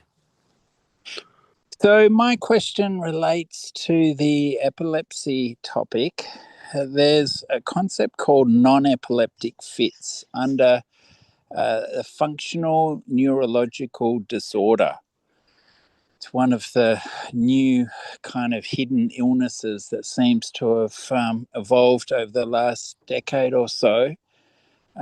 Just wondering whether you knew of anything there. It's electrical activity, but it's non-damaging to the brain, these types of seizures. I don't know anything about it, but that is quite possible. Don't know, but we've seen this. There's a lot of activities in the brain. There are a lot of things in the world of medicine that are created due to new medicine or are created with the new contaminations. And so these create new conditions we had no name for. Now they try to name it. We see a lot of pain, a lot of strokes with contamination with aluminium, which the doctors go there and says, they test the blood and they test the brain. But when you go deep into it, I had to do this very recently to understand with a case. And I just asked a simple question. And it answered the whole thing, and the whole process, the doctors stopped because there was nobody ever asked this question. And usually when you ask a question, because we look at things in a different way, I asked a simple question. I said, what did you do at work? I did this. I said, did you do anything else or as a hobby? Oh yes, at the office, in the work, we had to use chemicals like killing funguses, and I was one of the team of 3 or 4 people, and I did it for 20 years. I said, can I have the list of what you were spraying? Yes. Got the list. Aluminium.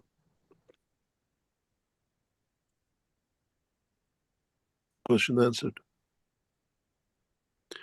Creating high level of metals, headaches, shortage, convulsion, aluminum contamination.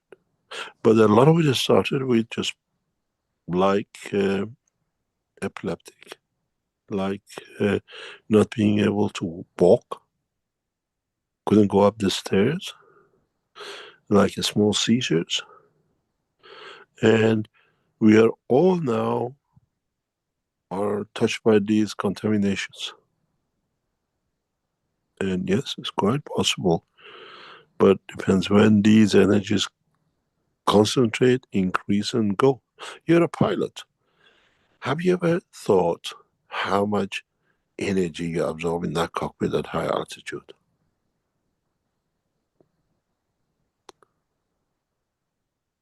Have you ever sat and considered how much comes in? I'm a passenger, I fly 10 hours a year, that's it. A pilot sits there so many hours all the time, as worse than being an astronaut. What energies we get absorbed? They don't land aircrafts because of the high sun flares and high energies.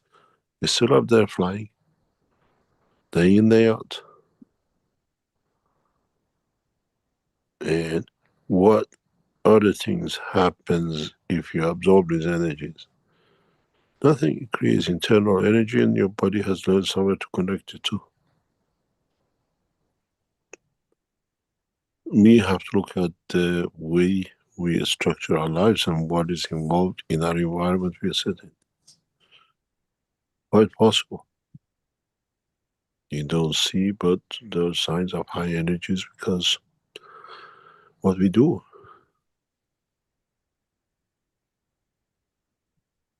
I love that. Pardon? Sorry.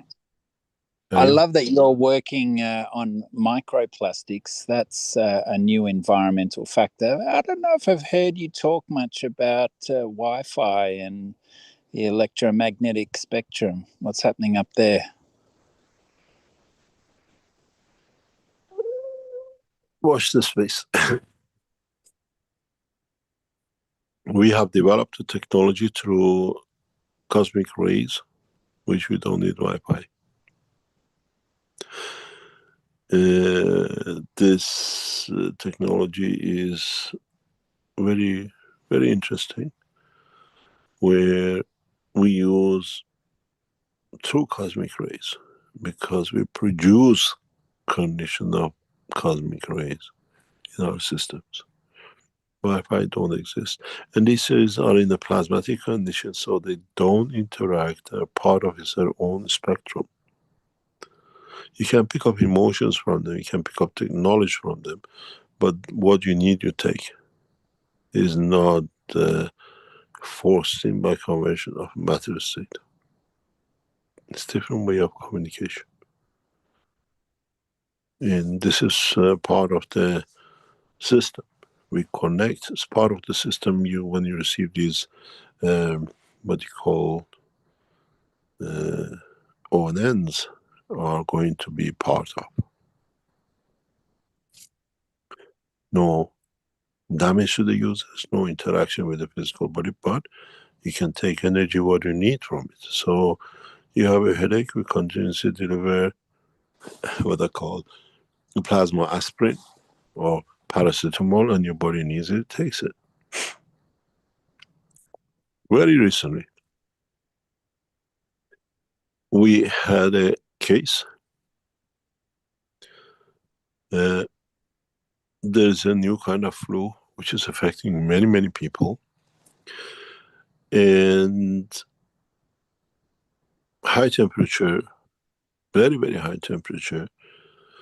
And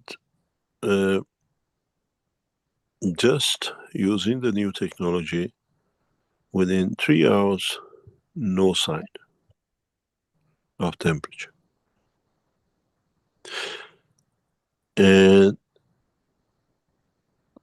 the doctors, even in the airport, tested the child. Shows every symptoms of the latest type of flu, but no temperature, nothing else.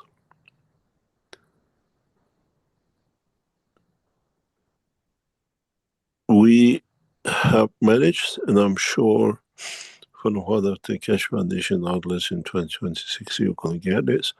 For the first time, we will release virus liquids for any viruses. It's developed, it's getting tested in different ways. So you take antibiotic for the headache. We introduce a new concept of medicine to the water medicine with licensing of what we call a specific technology which we have developed. As the guy said, do you know how many absences you will finish with this? We just give them this, go to work. It's very advanced. It's extremely effective. So we can download this down your OLN units, these computer systems, through the communication. So Wi-Fi for us is already dead because systems are already working. But the beauty with this system is that they create their own energy, their own power. They don't need to be powered from outside.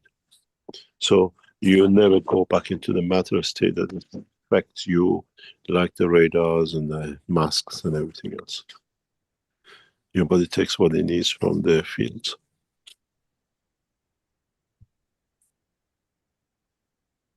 Well, I'll be looking forward to that one. It was about a month after we got Starlink that my daughter started these non-epileptic seizures. So, yeah, it's been a grim year, really. But what do you see with it? When she's about to have a seizure, she starts to almost talk like a drunk, and she gets sort of wobbly. And she sort of passes out into the seizure, wriggles on the floor, and then wakes up 30 seconds later and starts laughing. Make an appointment with the wellness site immediately. I wish I could, but my family are not. I can't get them on the Keshe train. I'm sorry. Okay, no problem. No problem, but it can be done. I'll explain to you. Doesn't matter. You can do it at home yourself. Yeah. Yeah. But now I understand what you're talking about. Last question. How are you going with lithium? Why lithium?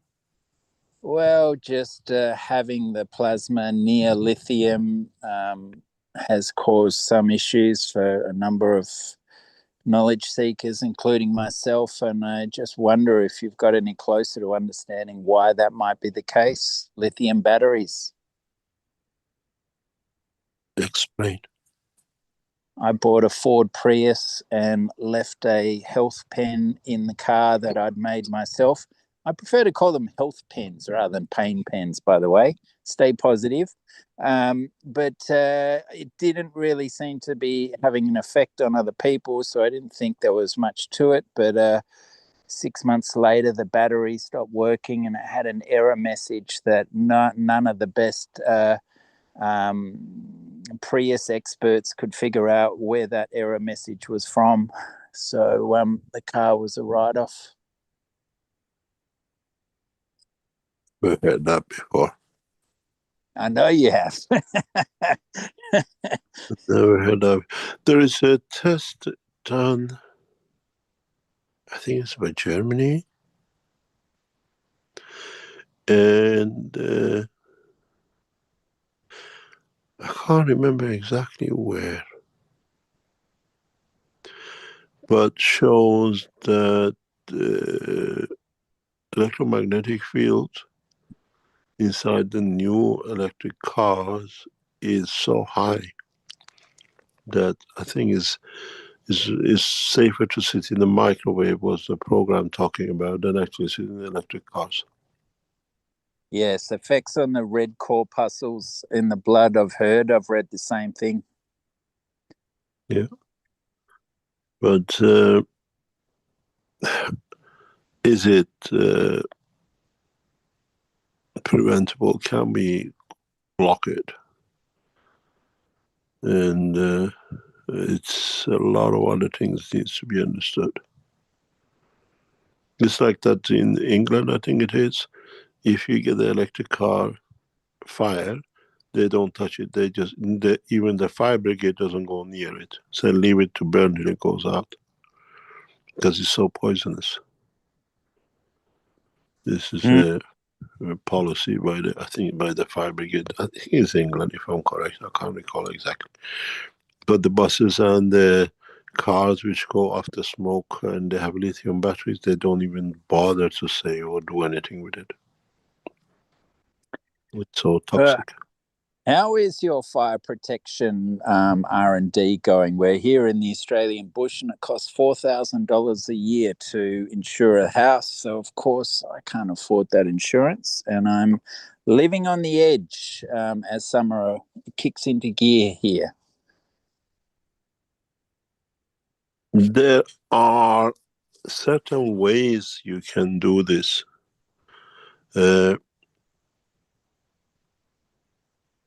We've done a lot of work on this because we had the knowledge seekers in US years ago who wanted to use the technology for stopping the fires. We stopped, I can't remember why we stopped the research.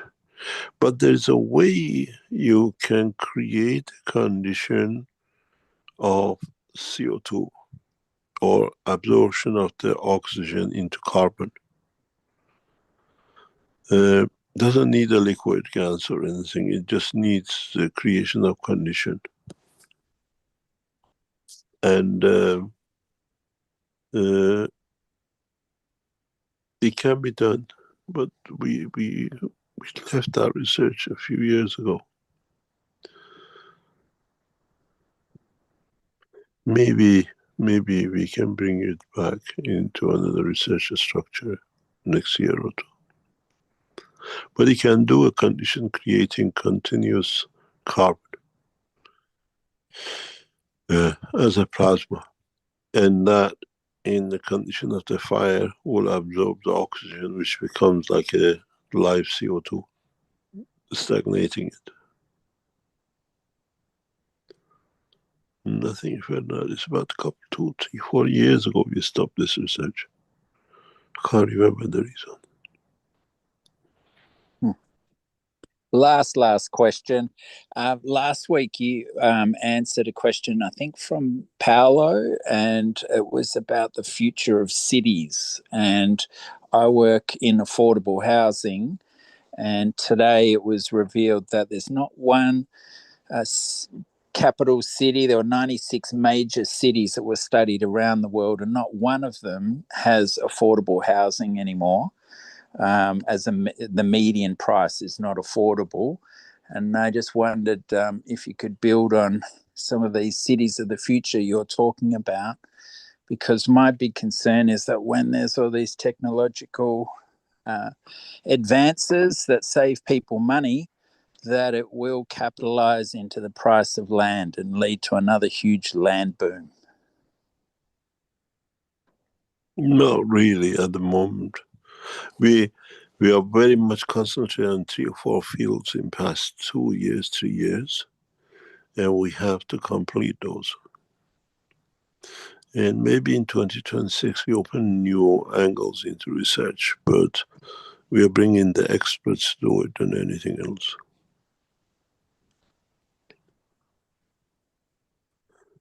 Lovely.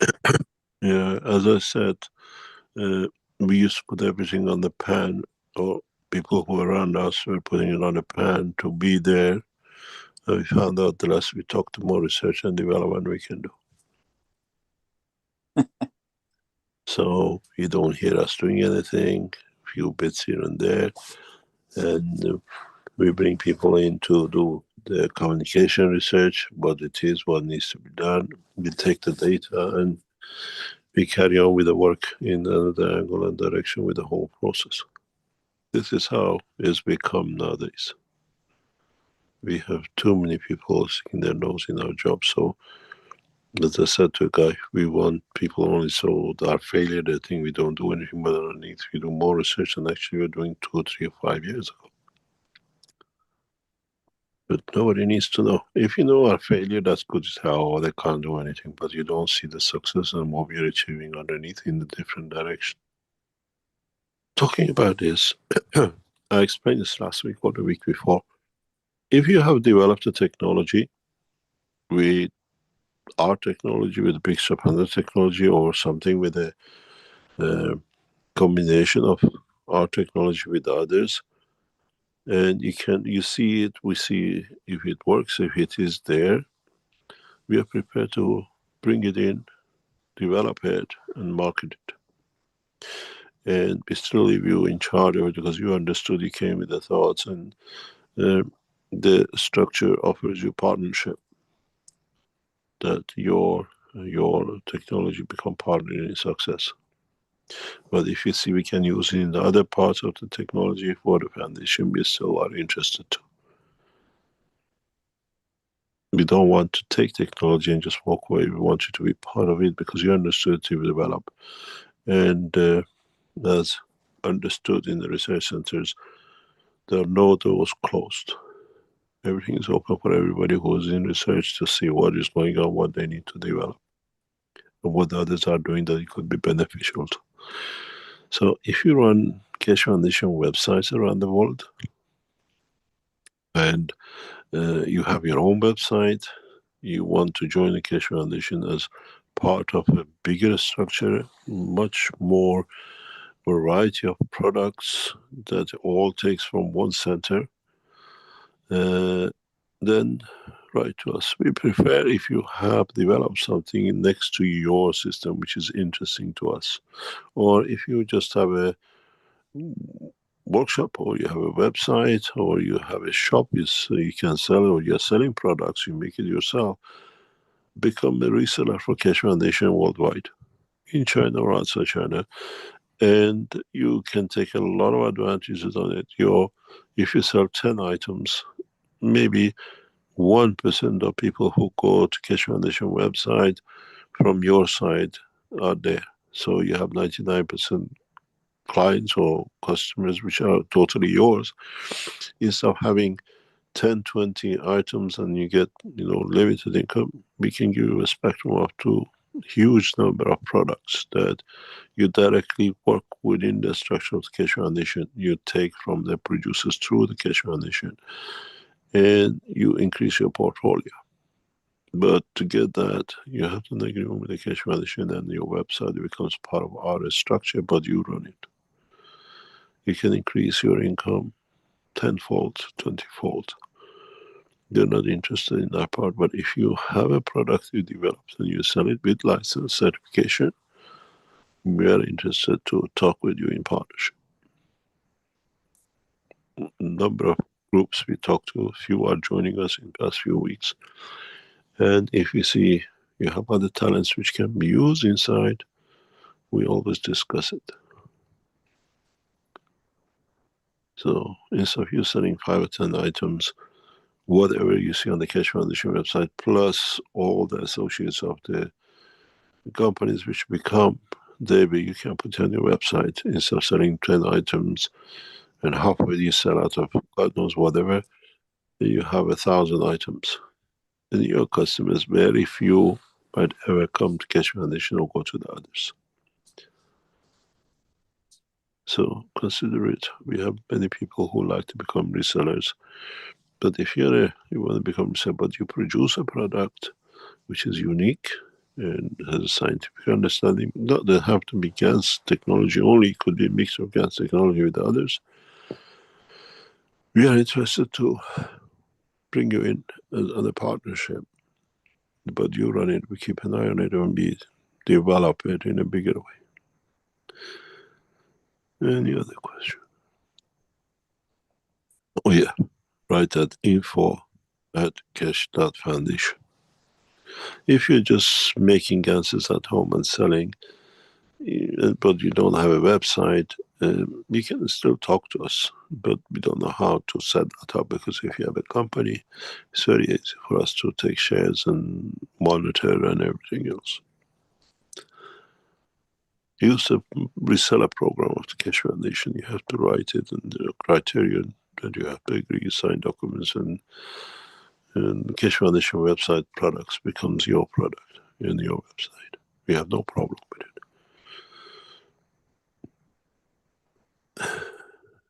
Any other question? Okay, we have a couple of more hands up here from Antonio and Irmgard. Antonio, if you'd like to go ahead first, and then we'll get Irmgard in.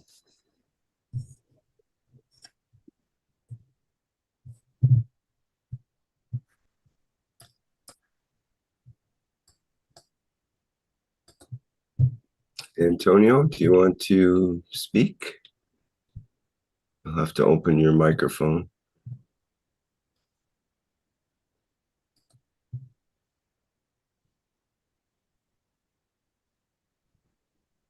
Okay, well, actually we have another Antonio. Maybe it's the same, but a different circuit here. Oops.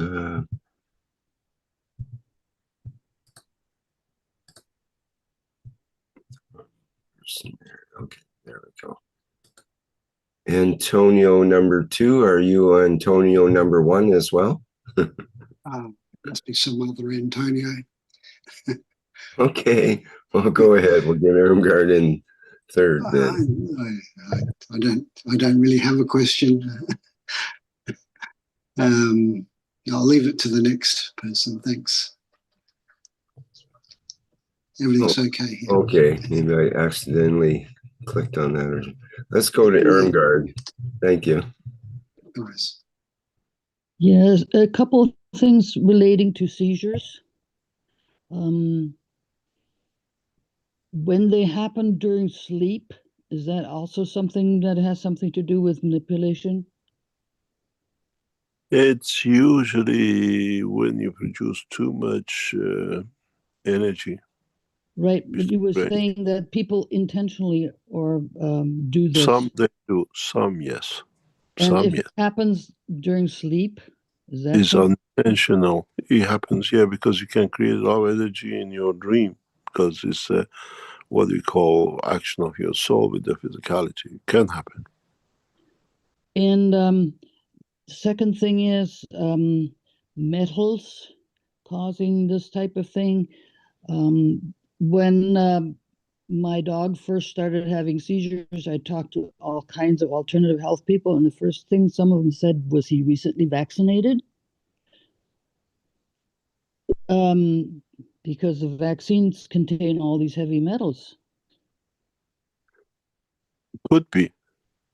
Quite possible. Could be. But because that has to be done by the scientific world. Right, because they call it idiopathic seizures, and they blame it on heredity. But I think that if you have these pets and they get repeatedly vaccinated for no good reason, then that could be a big problem. And then over a period of time during their life, there comes a point at which it's too much.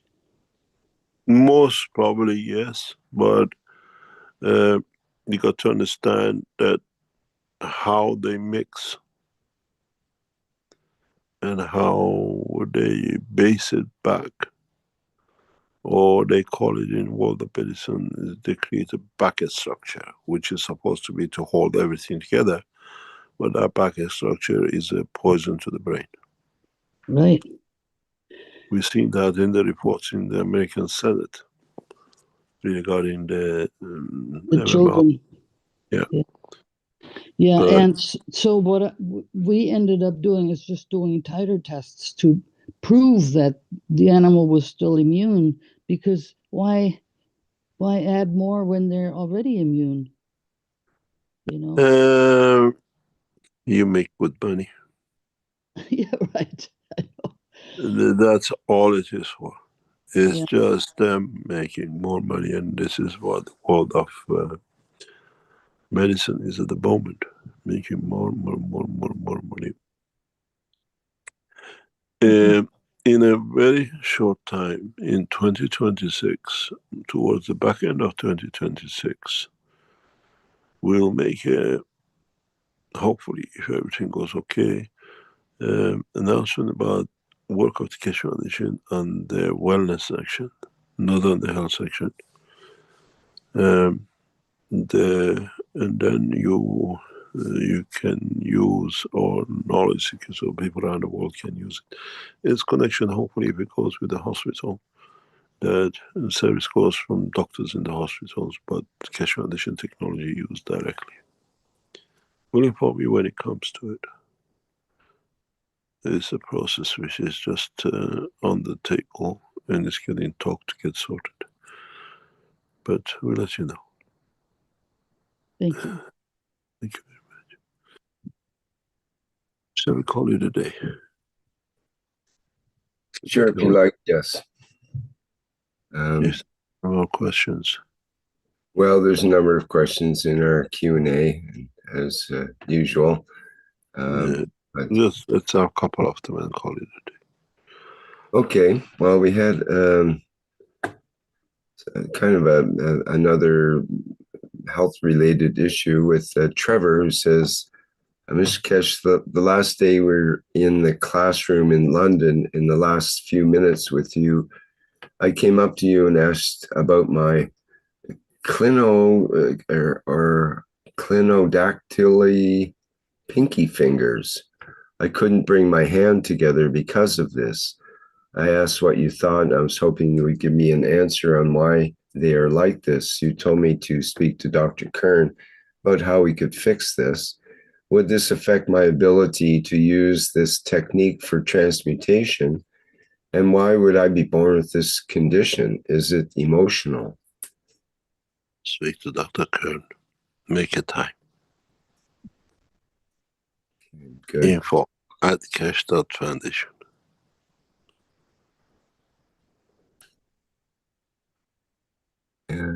Gerhard had wondered if there was any soul pictures from the Saturday Mithra's birthday meeting. I got there the last minute as Rick was saying goodbye. I think we're going to ask Rick. We had, we were monitoring. I can't remember the outcome. Those of us who were sitting in the background, did you make anything of the Mitra's Day on Saturday? Because I know they were online.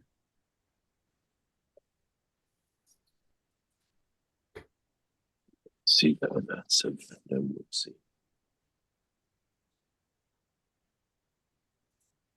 It's actually a very, very good turnout. There was at one point 107 people had shown up, and as Gerhard says, this was so heartful, difficult to describe. A lot of people were moved by the. A lot of it was the reading of the words of Mr. Keshe regarding Mithra and Mithra's daughter. And we were supposed to have a 10 minutes of silence at the end of the program. It was only an hour and a half long. The 10 minutes went to 15 and then the 20 minutes. And I'm wondering whether I should shut off the program. Went up to a full half hour of silence at the end of the show before I made the announcement, and I was all ready to shut down within a few seconds, literally. And Mr. Keshe popped in and delivered a statement, and that was quite nice. Thank you, Mr. Keshe. You must have had a fantastic time. I just received the pictures of the birth of Mitra. And those of you who are familiar with our work, you will understand what this means.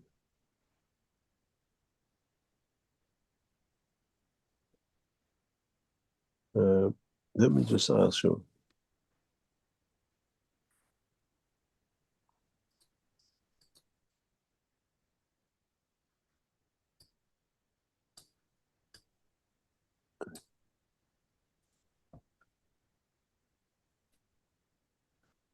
Just wait. Okay. We can share this with you with the 100% correctness. You see many times what we call these graphs with us. I have to go, you might hear a little bit of deep up, but just wait, please. I have to go here, go back. Okay, this is what you had with the solar meter. Now the question is, was she there, the daughter of Mitra? This is the answer to those of you who were there. And I share it with you and I give you an insight to what you've done. This is from a live video of that session. I've never seen it, I've just seen it now. And this, have a look.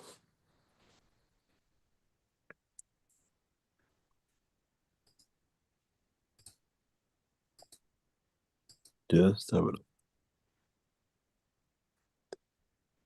Usually with these systems, with these graphs, we get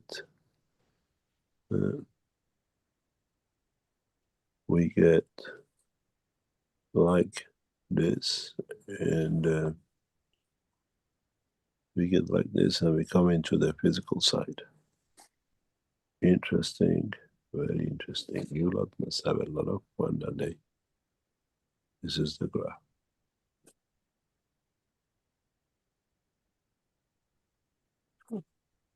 This is the physicality, the soul of physicality and the soul. You lot had a direct line of connection with the soul side. Very amazing.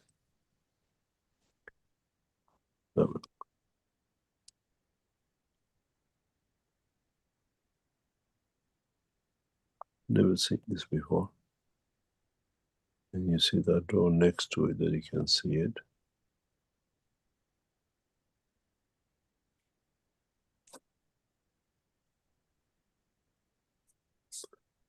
It must have been with you. And I hope you enjoy the trip.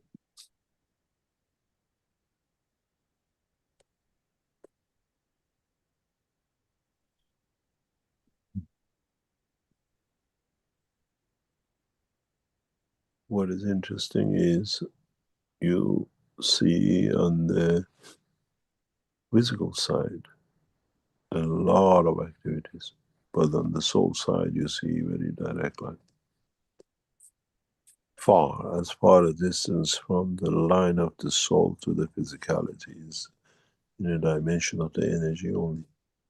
The further back it goes on the right side. So you're all been connected, and you see this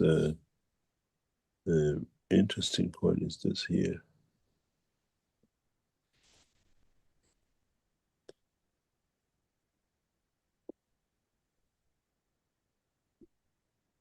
Any other question?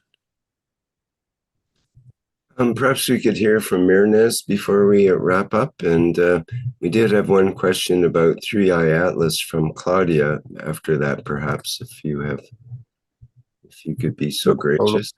No problem. Let's see what Magnus has to say. Mirnes, Hello. Hello, Keshe. Hello, Rich. Hello, everybody. Thank you very much for teaching us all these things. I have a question about when you said there is an ash and the soul goes from it and goes to that window where there are all these vapors, and he finds the place where it should be.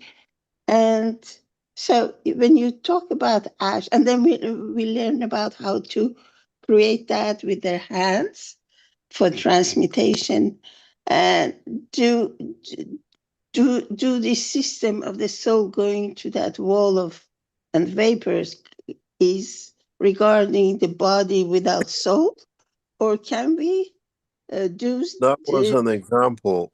That's a description example of how you can imagine it to be. But I presume if you become good at it, you can choose the window, if you call it that way. If you become good at transmutation, you can choose exactly where you want to be.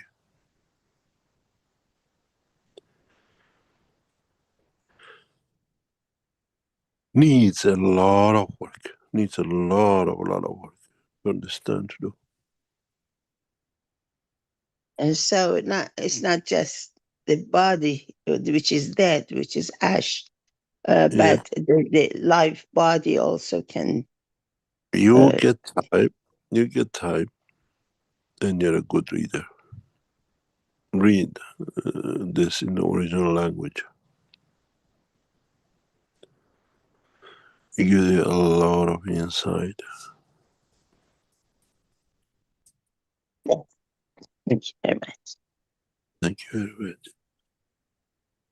The thing is, I love to transmute. What's the purpose? Why should I live here? I have a lot of things to do. Nobody said go anywhere. Would you like, let me put it this way. Would you like to get in a car, sit in the car for about, God knows, 1-2 hours, some of us more, some of us less, to go to an airport, to fly for another 2 hours again minimum in the airport till you get your plane, fly another 10 hours, and then God knows if nothing hits it, there's no birds, and the engine doesn't fall apart. Let's say you arrive safe, which a lot of us do, and then again another 1 or 2 hours, picking up your luggage, going through the customs, and then getting a taxi or a car back home.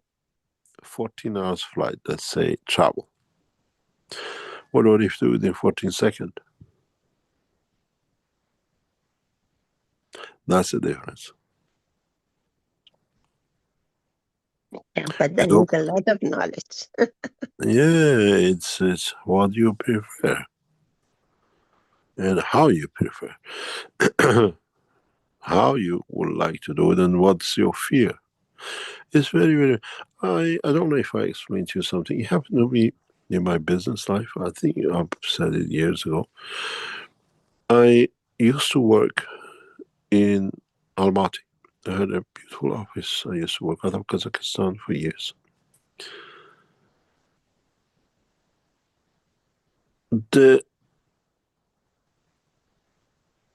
Those who are in power, they said to me, can you go to this district? We would like you to go there and do the negotiation with the governor. And they appointed a guy to take us there.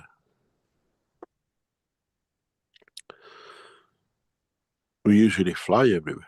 This guy said there is no flight. We have to go by train. We go by train. There was an entourage of a cook, a chef, bodyguards, waiters, and 4 or 5 of us. I don't know how many of us were on that train just to go to this district.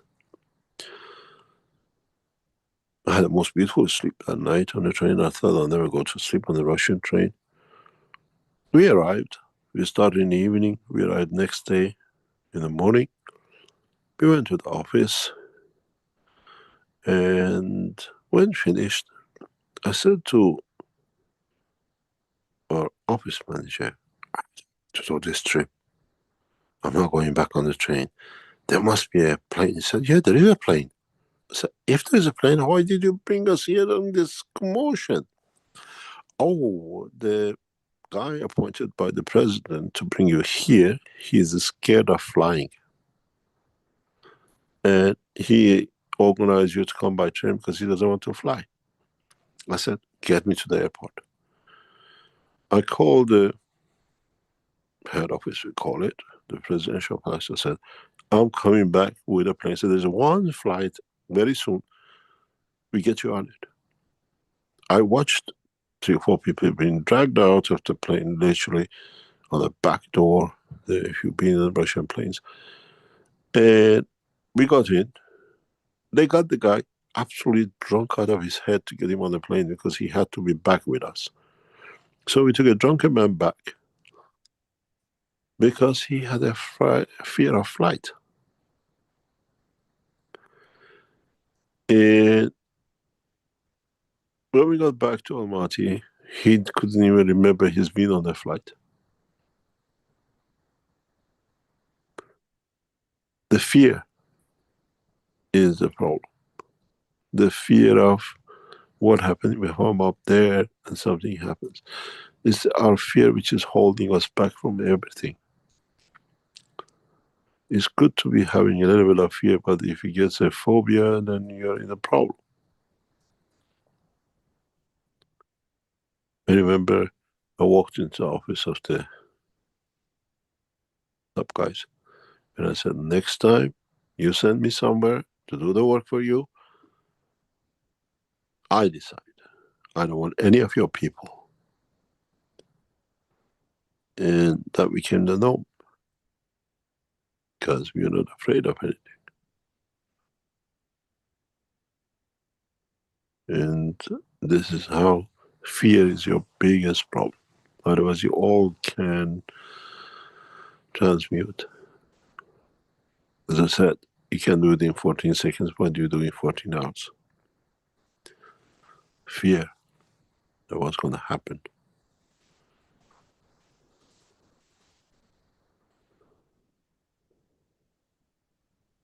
Yeah, but I don't have trust on myself to go somewhere, not coming back, go somewhere half. You got that problem with you is you got a beautiful husband. That's why. That's the problem. Yeah. I think you love him too much to leave him behind. And yeah, that's the fear. No, it's just the fear. It's just the fear we have. The I think we scared. should do little by little, maybe step by step to get confidence. If we thought from the childhood, it becomes second nature. Because we are not done, we have that fear in the back of our head. That's the fear they put in us. Death is the ultimate, and when you die, everything is finished. And none of us want to be in that position. Yes, thank you. Well, I don't fear death because I always say, people, if you do good, think good, talk good. If you do service and good wish and things like that, so you will have a better life after that. So it's really not something fearful for me to go You another way. see, the fear has changed many things in the history. Fear of a lot of things. And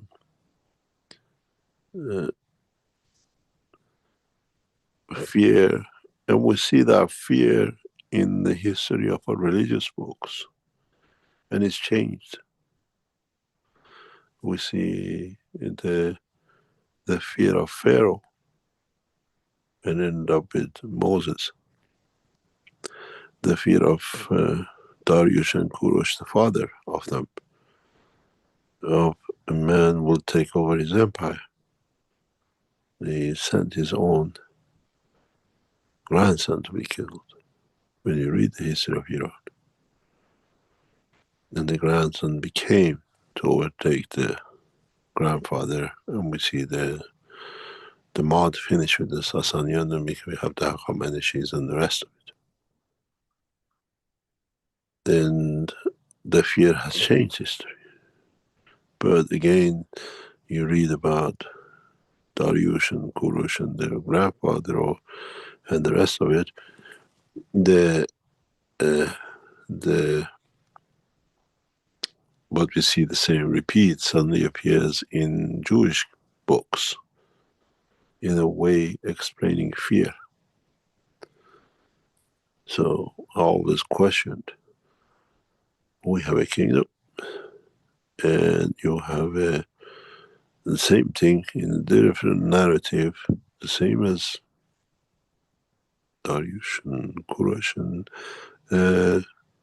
Moses. Was any of the two real? But on the Iranian side, we have historical tablets. On the Jewish side, it's just all made up history. The same as Christianity was made up. If you read the history of the grandfather, the last king of Ma'at of Iran, you read the story of Jesus. I'm sorry, Moses. Same. And both explain fear of loss, fear of power, fear of life. One got all the male killed and the child ended up in a basket. In the Iranian side, the king gives his grandson to be killed, is given to a shepherd of the palace and is brought up, and then he becomes the king, what we know as Ahmadiyya, the beginning of a justice.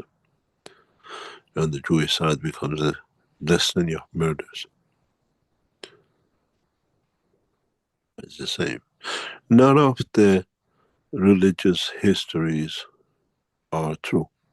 Any of the three, Christianity, Judaism, or Islam, is just tampered to fit.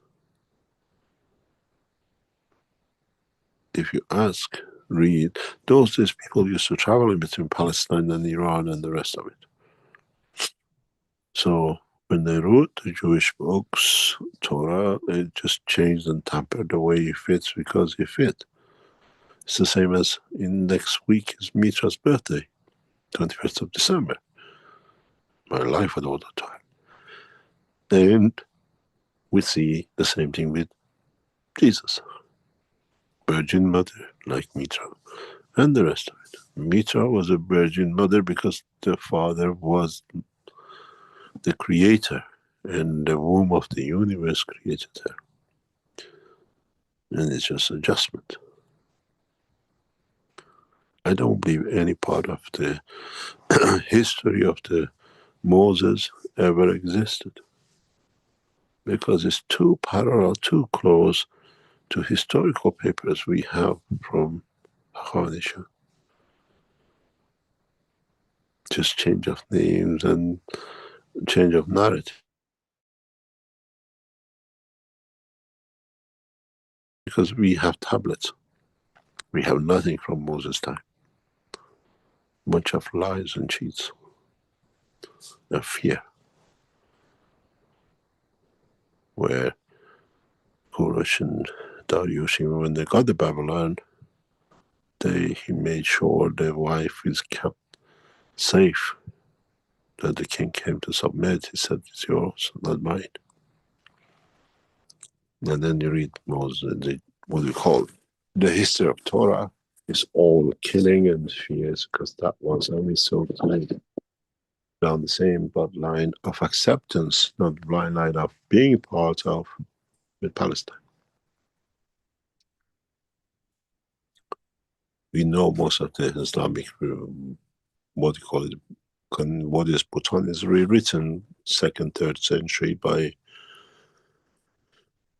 Jews, and it's become, as they found the place, they wrote the place according, so it's accepted by the place. We know it because in Iran we are the only nation which we have two qibla, two ways to pray. One, the original where Muhammad is in Jerusalem, and made up one by the Jews, which goes into other place.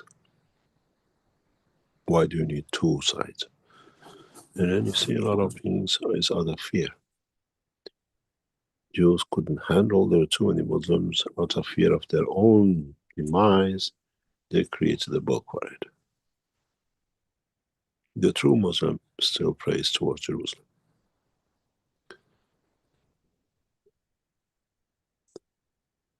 Yes, of course, fear of religion or what they give us culturally as religion and these taboos and all that is one of the things which is hindering us from reaching the absolute power. And also, what I'm fearful, if you can say fear, is my own, which calls soul of physicality, my own, these emotions, which I say something and then I regret. That's what I'm fearful. That's what my goal is, to take care of it so that I can You achieve the know, true power. I believe deeply, I live deeply by the Russia, by Mithraism. In the school of thoughts, maybe it was I was brought up. Yeah, as I said maybe before, in the world of Zoroaster or Mitra, there is no punishment, because what you've done wrong, you have to carry on your own back. So the only fear is you watching not to do wrong. There is no hell, there is no heaven, there is no punishment. Read the beautiful books of Avesta. And this fear came with religions because they wanted to control you. Jahannam, Behesht, and the rest of it, the heaven and the hell and the paradise and the rest of it. And that fear of brought to us from childhood becomes part of us, attachment of physicality which you cannot transmute. If you know you're responsible for what you do, and you don't leave it some other date to be sorted, you carry it. It's written in Avesta, it's in the Russian books. You can never wash your crimes off.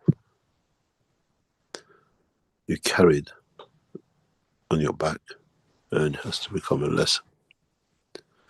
And this is why the Russians are very serene, they are very calculative, how they talk, what they do. Seeing as a Russian losing temper is just seeing God having a heart attack, or sometimes used to say. Because they know that anger can do something that they cannot wipe out, they're going to carry it with them. And then in the other religion, they create a fear of punishment, so you always have that fear, but it shouldn't be a fear.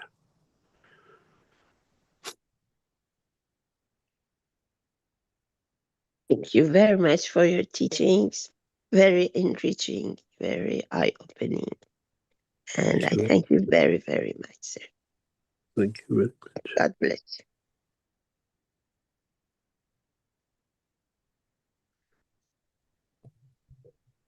Any other question? One last question for you, perhaps. Wondering if you had any. Claudia had a question, whether you had more information about the Comet 3I Atlas and the 19th of December. But before you answer that, I had a question for Grok. Is it true that the Comet 3I Atlas will be in the same sky position late in December, like December 19th, 2025, as the Star of Bethlehem was 2,000 plus years ago? So I was figuring, well, if the Star of Bethlehem signified the birth of Christ, perhaps this comet in the sky would signify the birth of Mithra. And Very strange, appears on the 19th, huh? Grok thought for 2 full minutes on it and sussed it all out, and it says, yes, the claim appears to be true based on available astronomical data and historical interpretations of the Star of Bethlehem. The Comet 3I Atlas will reach its closest approach to Earth on December 19th. And on that date, the comet will be positioned in the constellation Leo, visible in the pre-dawn eastern sky and located near the bright star Regulus which is Alpha Leonis, the heart of the lion. And it turns out that that one of the leading astronomical theories for the Star of Bethlehem is also appearing in the constellation Leo near Regulus. Regulus symbolized kingship in ancient astrology. And for that time in Star of Bethlehem, it's thought that it was a conjunction of Jupiter and Venus that came together and appeared as a single bright star. So just sort of by chance, it seems that this is 2,000 years later that we may not even see it visibly in the sky as far as the Three-Eye Atlas goes, but it'll be in that constellation. By chance, it's near 21st of December, the birth of Mitra. By chance. On the 20th, with the way they gap whatever, is the night of 21st, is the birth of Mitra, the longest night. And coincidentally, many coincidentalities. We'll have to wait and see what comes. The social media or world news is not much about 3i, and the social media is specialized for people working around this thing, full of hypes about 19th. And we shall see what are the outcomes and how we'll see the effect in the next 10 to 20 years than just immediate. And we'll see. There's a lot to wait and see. But in so many ways, we see a biological, intelligent structure which protects, defends, and reacts and responds. The latest test by different organizations in the bandwidth of information return of it is very clear. There is more to it than just a piece of rock.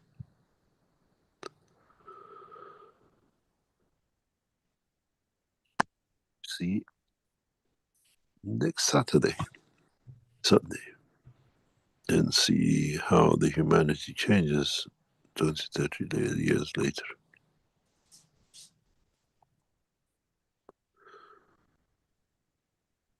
Have a quality day. Definitely. See you next week, hopefully. And we'll see what else we can add to the knowledge of the man and learn from the man. Thank you very much, and goodbye. Okay, thank you, Mr. Keshe. Thank you very much for today's meeting, which is the 620th Knowledge Seekers Workshop here on Thursday, December 11th, 2025. Before we go, I'd like to just read the little statement from the Universal Council sent to me by Lissy, and it's an invitation to the people of Earth. We, the Universal Council, invite the Keshe and Universal family present at the Earth to unifying at the soul level every time, every day at 9 p.m. Central European Time and every 3 hours, to give through our souls to all souls in existence, to elevate in the level of understanding the ethos of Mitra, universal love, living life as a peaceful being, respecting all life and living equal. Okay, thank you for that.